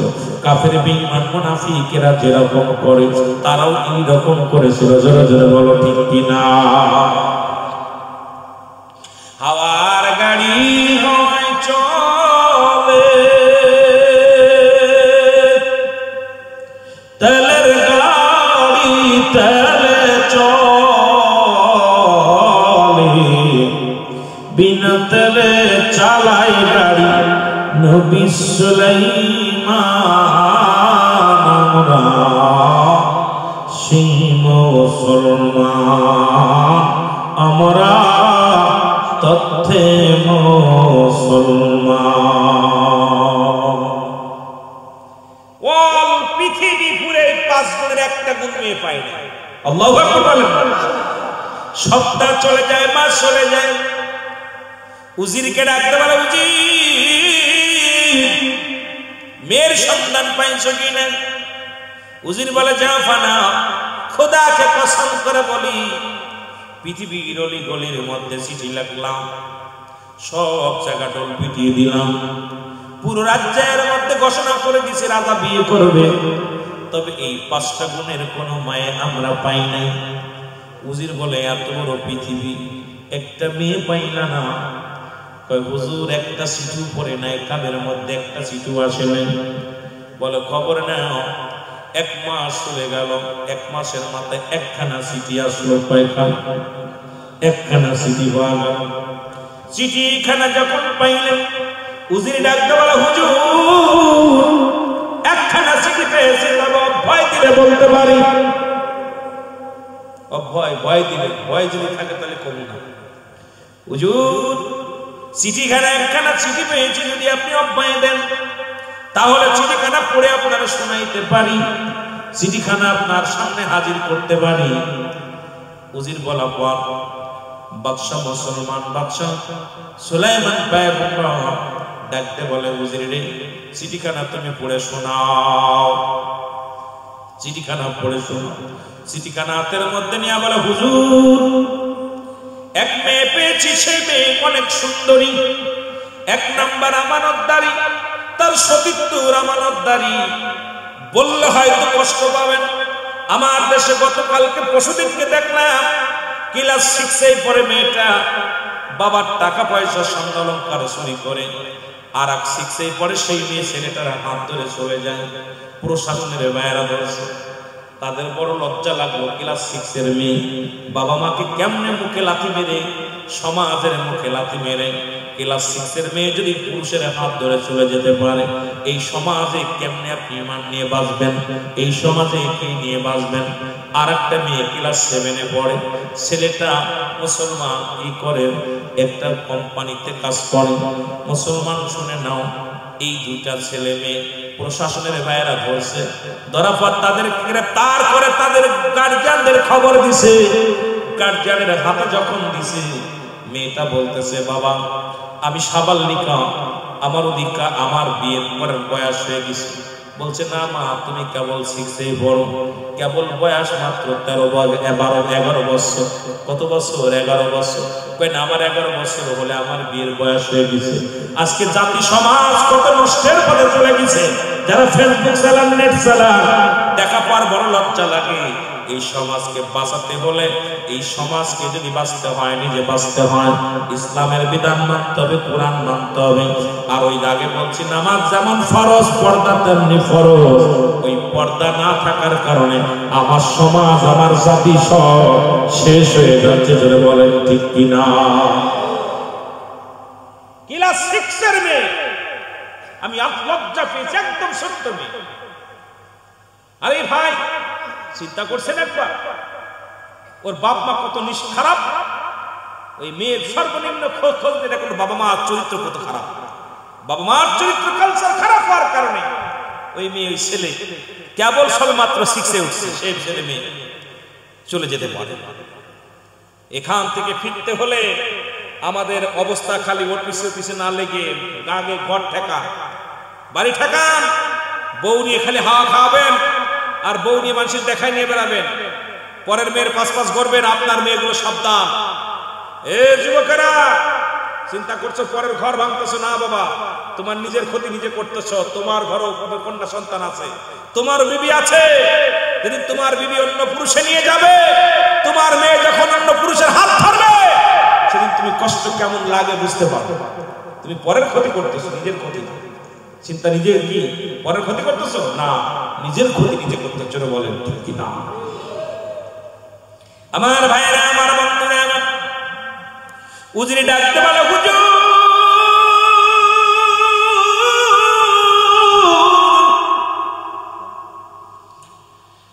ওয়াল পৃথিবীর মধ্যে সিটি রাখলাম, ওয়াল পৃথিবীর মধ্যে ঘোষণা করে দিলাম, কিন্তু একটা সিটি মাত্র পাইলাম। কয়টা সিটি? একখানা সিটি পাইলাম। কি একটা সিটি? তাও সিটিতে হুজুর অভয় দিলে বলতে পারি কি বলে, 1 নাম্বার এই মেয়েটা, 1 নাম্বার সে সতীত্ব আমানতদারি, 2 নাম্বার কঠিন পর্দাশীলতা, 3 নাম্বার সুন্দরী, এই জমিনের মধ্যে সব চাইতে সুন্দরী, 4 নাম্বার এত আমলদারি, কঠিন আমলদারি, এর মতো আমলদারি মেয়ে হয় না। 4 নাম্বার বলে উচিত দাঁড়ায় গেলেন, বলে 5 নাম্বারটা বলো। বলে 5 নাম্বার হুজুর, মেয়েটার বাবা কোনো সম্পদ নাই, কোনো বাড়ি টাড়ি নাই, মেয়েটার বাবা একজন জেলে মাছ ধরে খায়, এই জেলের মেয়েটার সঙ্গে মেয়েটা বাবা পায়গাম নিয়ে আসছে আপনার বিয়ে, আপনি যদি রাজি থাকেন তাহলে বিয়ে হবে। উজির কথা বলার সঙ্গে সঙ্গে বাদশা পয়গম্বর সুলাইমানের ক্ষিপ্ত হইয়া এত রাগা রাখছে, কি বলতে চাও? একজন জেলের মেয়ে, আমি জেলের মেয়েকে বিয়ে, আমি প্রেসিডেন্ট, দেশের প্রেসিডেন্ট, আর আমার জন্য আনছে জেলের মেয়ের পয়গম্বর নিয়ে, সিটিটা সুরা মার সেই রকম সেই না মারবে তো যা পড়ছে, ওই ছেলের মেয়ের মুখ বাবার মুখের পরে যা পড়ছে, সিটিখানা হাতের মধ্যে নিয়ে দর দর করে চোখের পানি ছেড়ে কান্দার বলে, মেয়েটার বাবা, রব্বে কারীম, আমি তো জীবনে বাড়ির চিন্তা করি নাই, নারী চিন্তা করি নাই, জীবনে কোনোদিন টাকা পয়সা ধন সম্পদের চিন্তা করি নাই। আমার মেয়েটা একটা আল্লাহর সঙ্গে বিয়ে দিব, আমার মেয়েটা, আমার ওই জামাই আমার জানাজা পড়বে, ওই মেয়েটা আমার জামাই আমার জন্য দোয়া করবে, আমি তো দোয়ার জন্য ভিখারির জন্য আমি তো এসেছি দ্বারে। আল্লাহ তুমি আমার একটা সতী সাথী নারী দান করেছো, আল্লাহ তুমি আমাকে আদর্শবান একটা কন্যা দান করেছো, একটা আমলদারি কন্যা দান করেছো, সব তুমি দিয়েছো, কিন্তু সম্পদ আমারে দাও নাই। আমি তো আশা করে এসেছি পয়গম্বর সুলাইমানের বাড়িতে, সুলাইমান পয়গম্বর আমার মেয়েকে বিয়ে করবে, আমি ইন্তেকালের পরে আমার জানাজাটা আমার জামাই পড়বে, আমি ইন্তেকালের পরে আমার কবরের পাশে দাঁড়ায় আমার জামাই আমার জন্য দোয়া করবে, আমি যেদিন মারা যাব আমার জন্য আমার জামাতা দোয়া করবে, এই আশা করে আমি এসেছিলাম সিটিখানা নিয়ে। জোরে জোরে চিল্লায়া বলা যাবে না আল্লাহু আকবার। কেমন স্বপ্ন বাবা, সিটিখানা নিয়ে বাড়ি গেছি, মেয়ে ডাকতে বলে, আব্বা সিটি কি দিয়ে আইছেন? বলে, মারে সব ঠিক আছে মা, আমি তো জেলে মানুষ, এই জন্য আমার সিটিখানা বাবা প্রত্যাখ্যান করছে, জামাই গ্রহণ করে। বাবা রে, গরিব মানুষের সব স্বাদ মেটে গেছে। বাবা গো, আমি তো রাজি হতাম না, আপনি যখন বললেন যে আপনি একজন আল্লাহওয়ালা জামাই চান, আপনি যখন বললেন মা আমার কাছে দাবি করছিলেন মা গো আমি এমন একটা জামাই চাই যে জামাই আমার কবর দিব, আমার জানাজা করবো, আমার জন্য দোয়া করবো, এই জামাইয়ের জন্য বড় আশা করে গেছিলাম পয়গম্বর সুলাইমানের কাছে। তা মা গো আমি গরিব হওয়ার কারণে চিঠিখানা ফেরত দিছি। মেয়েটা চোখের পানি মুছে বলতেছে বাবা আপনি আফসোস করেন, আপনি কাঁদেন না, রব্বে করিম যেটা করে মঙ্গলের জন্য করে, আপনি রব্বে করিমের দিকে তাওয়াক্কুল রাখেন, রব্বে করিমের প্রতি বিশ্বাস রাখেন। জোরে বলুন না সুবহানাল্লাহ। কেমন মেয়ে আমার ভাইরা, আমার বন্ধুরা, গভীর মনোযোগ। মেয়েটা ডাকতে বলে বাবা পৃথিবীর মধ্যে কিচ্ছু চাই না আমি, রব্বে করিম যেটা করে শান্তি পাই, রব্বে করিম করে যেটা খুশি হন সেটা আমি খুশি। বাবা গো তোমার কষ্ট পাওয়ার কিছু হয় না, দুঃখ পাওয়ার কিছু হয় নাই, কারণ রব্বে করিমের উপরে কারো হাত নাই। বাবা গো আপনি চোখের পানিটা মুছে ফেলেন। বাবা কয় মারে বড় আশা করে গিয়েছিলাম সুলাইমান পয়গম্বরের সঙ্গে তোমার বিবাহ দিব, পয়গম্বর সুলাইমান তোমার স্বামী হবে, আমি হব একজন আলেমের বাবা, আমি হব একবার আলেমের কি হব শ্বশুর হব। বড় আশা করে গিয়েছিলাম, সেই আশা আমার পুরো হলো না। এই কথা বলা পর পয়গম্বর সুলাইমানের জন্য রব্বে করিমের দরবারে মেয়েটা সিজদায় পড়ে গেলেন। আল্লাহ আমার বাবার চিঠিখানা প্রত্যাখ্যান করেছে, আমি কষ্ট পাই নাই, আমার বাবার মনে বড় কষ্ট পেয়েছে, আমার বাবাকে ধৈর্য ধারণ করার তৌফিক দান করে দাও। জোরে জোরে চিল্লায় বলা যাবে না আল্লাহু আকবার। এমন সন্তান করো যে সন্তান তুমি মরে যাবো, ডাকতে বলে রব্বির হামহুমা কামা রব্বায়ানি সগীরা। জোরে জোরে চিল্লায় বলা যাবে না আল্লাহু আকবার। মেয়ে হোক আর ছেলে হোক যেন দুয়াটা করতে পারে। আরে ছেলে মেয়েদের শাস্তে শাস্তে সকালবেলা আলতা শোনো নকপালিশের মেটে কিনতে কিনতে জীবন শেষ। এইগুলো নিয়ে বিকেল বেলা হইলে আলতা শোনো নিয়ে জর্জেট কাপড় পইরা রাস্তা দিয়ে ঘুরে, আর তুমি মৌলবী তসবিহ টেপো মসজিদে বয়ে বয়ে, সব শেষ। ছেলে মেয়ে তেজ্য করে দাও, বেপর্দা মেয়েকে তেজ্য করে দাও, বেনামাজি ছেলেকে তেজ্য করে দাও, দরকার নাই। যে ছেলে নামাজ পড়ে না তেজ্য করে দাও, দরকার নাই। ওই ছেলের জন্য জাহান্নাম, ওই মেয়ের জন্য জাহান্নাম, কিয়ামতের ময়দানে কঠিন বিপদের মধ্যে পড়ে যাবে। এটা আমানতদারি, আপনি আমানত রাখছেন আল্লাহ রাব্বুল আলামিন আপনার কাছে, খেয়ানত করার অধিকার আপনার নেই, আপনার অধিকার নাই। সেই ছেলে বেপর্দায় চলে, ঘুষ খায়, সুদ খায়, জিনা করে, ব্যভিচার করে, তাদের পক্ষ নিয়ে আপনারা কথা বলেন। আরে কপাল পোড়া মুসলমান। আমার ভাইরা, আমার বন্ধুরা, রব্বে করিমের কাছে দরখাস্ত লাগাই দিছে মুসলমান। রব্বে করিমের দরবারে দোয়া করতে দেরি, দোয়া কবুল হতে দেরি হয় নাই, কারণ ইমানদার মেয়ে, ইমানদার বাবা যখন আল্লাহর দরবারে দরখাস্ত করেছে রব্বে করিম কবুল করে ফেলেছে। জোরে বলেন মারহাবা। দোয়া কবুল হয়ে গেছে। হঠাৎ পয়গম্বর সুলাইমানের দরবারে একটা বিষয়ের উপরে জরুরি মিটিং ডাকছে। আর পয়গম্বর সুলাইমান যখন কোথাও যেতেন, মিটিং এ যেতেন, ওযু ছাড়া অবস্থা যাইতেন না, ওযু করতে আগে ওযু করতেন। বাথরুমে গেলে কখনো ওনার একটা আংটি ছিল, মজুদের আংটি, সেই আংটি উনি পরিধান করে যেতেন না। উজিরকে দিয়ে বললো উজির আংটিটা ধরো, আমি ওযু করে বাথরুমে যাবো। বাথরুমে গেলেন, ওযু করে আসলেন, পর দেখলেন দুষ্ট জিন। অনেক লম্বা আলোচনা, যেহেতু 12টা বাজতে চলছে আমি তাড়াতাড়ি শেষ করতে হইব। তো যেটা পয়গম্বর সুলাইমান যখন বাইরে গেছে দেখছে এক জিনে, জিনে দেখা দৌড়াইয়া সুলাইমান পয়গম্বরের সুরত দইরা উজিরের কয় দাও আংটি দাও। আংটিখানা নিয়ে রাজদরবারে চলে যাচ্ছে। এবার উজিরকে বলতেছে উজির আমি তো যাইতেছি এখন রাজদরবারে, আমার মতো সিয়ারা সুরত দইরা আর একজন লোক আসবে, আয়া সে নকল সুলাইমান সাজবে, সে কিন্তু দাবি করবে আমি আসল সুলাইমান, তারে পিটাইবা জন্মের পিটানো, পিটাইয়া ঘর ছাড়া করবে। কথা বুঝলেন? অনেক বড় লম্বা আলোচনা, খেয়াল করবেন। উজির বলতেছে হুজুর ঠিক আছে, যে কথা সেই কাজ। দুষ্ট জিনে আংটি পইরা রাজদরবারে যে বইছে, লোকজনের বলতেছে তোমরা শোনো, চারিদিকে বিপদ, ঘন ডাক দিছে, চারিদিকে বিপদ। প্রজারা কয় হুজুর কি হয়েছে? কয় আমার মতো নকল সুলাইমান সাইজি একজন আসছে, ও তোমাদের এই রাজ্য দখল করার জন্য আয়াসে দাবি করব আমি আসল সুলাইমান। আমি কিন্তু এক নম্বর সুলাইমান পয়গম্বর, আমি বসলাম একদম দেখতে আমার মতো সিয়ারা সুরত আয়া বলবো আমি আসল, ওরে পিটায় আর রাজদরবার থেকে বাইর করবো। কথা বুঝলেন? এই কথা যখন বলছে ঠিক কিছুক্ষণ পরেই আসল সুলাইমান পয়গম্বর ভিতর থেকে বাইর হয়ে ওযু কইরা হুজুরে কই হুজুর আংটিটা দাও। কয় হুজুর এই মাত্র নিলেন আংটি? কয় তা এই মাত্র নিলাম মানে? কয় হুজুর কেবলই তো। কয় কেবল মানে? কয় আপনি তো ওই সেই কয় দেখে সুলাইমান, এক সুলাইমান বসে আছে সিংহাসনে আর এক সুলাইমান দাঁড়ায় আছে।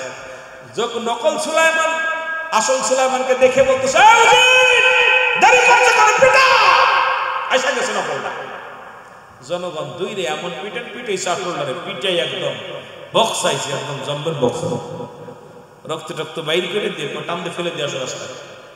ওনার হাত পায়ে রশি দিয়ে টানতে টানতে নিয়ে টেনে ফেলে দিছে, জঙ্গলের পাশে নিয়ে ফেলে দিছে। নকলটা চালাইতেছে রাজ্য, আসলটা পড়ে আছে খাদের কিনারে। আর ওই দিন রাত্রে মাছ ধরে আসতেছিল, জেলে মাছ ধরে আসতেছিল, এসে দেখে এক যুবক রাস্তার কিনারায় পড়ে আছে। আর পয়গম্বর সুলাইমানের হাতে আংটি না থাকার কারণে উনি আর সব দিক হারিয়ে ফেলছে, সব কিছু দিক বলে একদম আল্লাহ রাব্বুল আলামিনের বেরেন থেকে সব উঠায় নিয়ে গেছে, ওনার কিছু স্মৃতি শক্তির মধ্যে নাই। যাইলে দেখে পড়ে আছে যুবক, যুবকটাকে হাতাশ থেকে নিঃশ্বাস চলে, ওনারা দইরা টইরা নিয়ে বাড়ি গেছে। বাড়ি যায় মাথায় পানি টানি দিয়ে চিকিৎসা করে সেবা যত্ন করে ভালো করছে, কিন্তু ওনার বেরেনে আর নাই। উনি যে বাদশাহ পায় সুলাইমান, এটা ওনার বেরেনে নেই। টাকা পর প্রথম দিন নিয়ে গেছে, ওই দিন এত পরিমাণ জেলে মাছ পেয়েছে, প্রচুর পরিমাণ মাছ পেয়েছে। আল্লাহ এই ছেলেটা কত ভাগ্যবান, এই ছেলেটারে পা পরে মাছ পাইলাম নদীতে বেশি, ছেলেটা বড় কপাইলা, এরে সারা যাবে। প্রতিদিন মাছ পায় বেশি বেশি, আর ছেলের যত্ন করে করতে করতে বছর একটা কেটে গেল। এক বছর জেলের বাড়িতে খায় দায় ঘুরে বেড়ায়। এখন জেলের জালে এত পরিমাণ মাছ ধরতেছে, পরে কয় বাবারে তুমি আমার সাথে চলো, আটো আমার সাথে কাজ করো, আমার সাথে কাজ করলে একটু ভালো হইবে, আমার একটা লোকের দরকার, তুমি যেহেতু আসো আমার সাথে জাল বাইলে ভালো। গেছে, গেলে পরে দেখে একবার জাল পাতলে এত পরিমাণ মাছ ধরে যে উঠে আনতে গেলে কষ্ট হয়। এরকম আস্তে আস্তে 2 বছর পার হয়ে গেছে। ওইলে 2 বছর কেটে গেল। কেটে যাওয়ার পরে পয়গম্বর সুলাইমান বলতেছে চাচা আমি আর কতদিন থাকবো, 2 বছর তো আপনার বাড়িতে, আমি এখন যাই, যেদিকে যাই। কই যাবো বাবা? কে আমার তো বাড়ি ঘর কোথায় আমার মনে নাই, তা আমি এখন কোথায় বা যাবো, বয়স হয়ে গেছে, 2 বছর আপনার বাড়িতে, আমি কতদিন থাকবো, আমি চলে যাবো, যেদিকে চোখ যায় সেদিকে যাবো। সুলাইমান পয়গম্বর বলতেছে, জেলে বলতেছে বাবা তুমি তো চলে যাবা, তুমি তো মায়া লাগাই দিছো বাবা, 2 বছর রয়েছো, তোমার একটা কথা বলবো, যদি মনে কিছু না করো বলো দি বাবা। আমার বাড়িতে কয়জন আমরা লোক? আপনার বাড়িতে লোক আছেন আপনি আর কাকি আম্মা 2 জন। কয়জন বলেন? কয়জন? বাবা আপনার বাড়িতে 2 জন, কাকি আম্মার আপনি। কই না বাবা আমার বাড়িতে একটা মেয়ে আছে, বয়স্ক 18 বছরের যুবতী আছে। কি কোন টাকা? কয় হ। কয় 2 বছর আমি বাড়িতে আছি, 2 বছরের মধ্যে মেয়ের একটা পোশাক দেয় না। আমাদের মেয়েরা কাপড় খুইলা গোসল কইরা বাইরে নেড়ে দেয়। এখন চেহারাতে কাপড়ের সঙ্গে চেহারা মিলা, কাপড়ের লগে চেহারা। যুবক কয় না রে মেয়েটা যেহেতু কাপড়টা হলুদ তাহলে মেয়েটা মনে হয় কালো, কালো কাপড়টা যেহেতু কালো মেয়েটা মনে হয় ধলা, মেয়েটা মনে হয় রঙিন। কারণ আমাদের যুবকরা কাপড়ের উপর আইটেম করেন, আমাদের বড়া বড়া যুবতীরা কাপড়গুলো নেড়ে, যুবতীরা কাপড়গুলো ঘরের ভিতর নাড়বি, বেপর্দা বেহায়াপনা পুরুষের জন্য দেখতে না পারে। কারণ পুরুষের বেগানা নারীর চেহারা দেখা হারাম, বেগানা পুরুষের চেহারা দেখা হারাম। আর হারামকে কোনো ব্যক্তি হালাল করার এখতিয়ার নাই, সে কাফের হয়ে যাবে সঙ্গে সঙ্গে। যদি কোনো মৌলবী ফতোয়া দেয় যেটা জায়েজ, সঙ্গে সঙ্গে সে কাফের হয়ে যাবে, সে ঈমান থাকবে না। কথা বোঝেননি? হারামকে যদি কোনো ব্যক্তি হালাল বলে তার ঈমান চলে যাবে, কাফের হয়ে যাবে। আজকে ইসলামের বিধান মানি না, কয়টা ফ্যামিলি মানতেছি, কিন্তু মরণের কথা চিন্তা করছেন? মরণের কথা একবার চিন্তা করবেন। কারণ বাবা এইরকম জীবন যাবে না। আমিরুল আমিন সিদ্দিকী যখন আপনাদের এলাকায় আসছি দাড়ি মোছ ওঠে নাই। আমি ছোট্ট মানুষ, ছাত্র মানুষ, লেখাপড়া করছি, 2000 সালে পড়ালেখা করছি আপনাদের এলাকায়। এ ভাই দেখতে দেখতে আমার 54, 50, 44 বছর চলতেছে। কারণ যে কোনো মুহূর্তে ডাক দিতে পারে কবরে, যে কোনো মুহূর্তে চলে যেতে পারে। এই জন্য বাবারে আমার সমাজ, আমার জাতি যে অবস্থায় চলছে, পয়গম্বর সুলাইমান ডাক দিয়ে কয় হুজুর আপনার বাড়িতে 2 জন ব্যতীত আর একজন আছে, মানতে পারি না।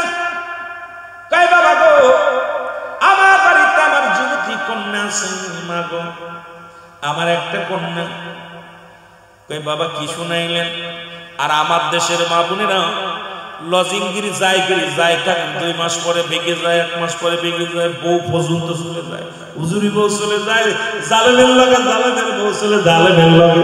এই যে কি অবস্থা হলো সমাজে, সেটা একটাই কারণ, সেটা হলো বেপরদা। বেপরদা জোরে বলেন ঠিক কি না?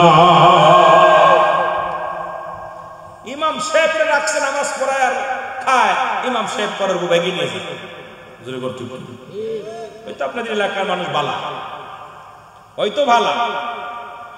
আমাদের এলাকায় পীর সাহেবের ছেলে, ও 2 ছেলে মেয়ের মারে নিয়ে চলে গেছে। আমার ফোন দিছে রাত্রেবেলা, আমার আত্মীয়, কথা বুঝলেন, ফোন দিছে, বেশি দূরে নাই, কইলে পারে নাম বললে পারে শুনবেন। আমাদের এক আত্মীয় এই মোহাম্মদপুর, চৌবাড়িয়া মোহাম্মদপুর মাগুরা জেলা, আমার তৈবালি পীর সাহেবের ছেলে, নাম হলো মাসুদ। নাম বলে দিলাম, বলার দরকার, মিডিয়ায় যাচ্ছিল, নামটা বললাম।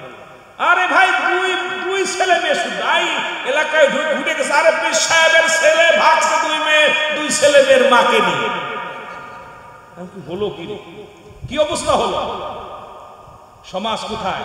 কারণ শুধু পর্দার বিধান না থাকার কারণে। যেন বলেন ঠিক কিনা? পর্দার বিধান না থাকতে ইমাম সাহেবরে নিয়ে বাড়ি বাড়ি খাওয়া, পয়সা দিয়ে বলো ইমাম রাখবেন, পারলে ইমাম সাহেবের খানার ব্যবস্থা করে দিবেন। ইমাম সাহেব বাড়ি বাড়ি খেয়ে বেড়াবে, ও বুড়হাতের লবণ, ও বুড়হাতের পান, আর ওই বুড়াতে যায় দেখবেন ইমাম সাহেব এর দেয় ফু, ওরে দেয় ফু, আর সকালবেলা উঠা তেল পড়া পানি পড়া ইমাম সাহেব ফু দিচ্ছে।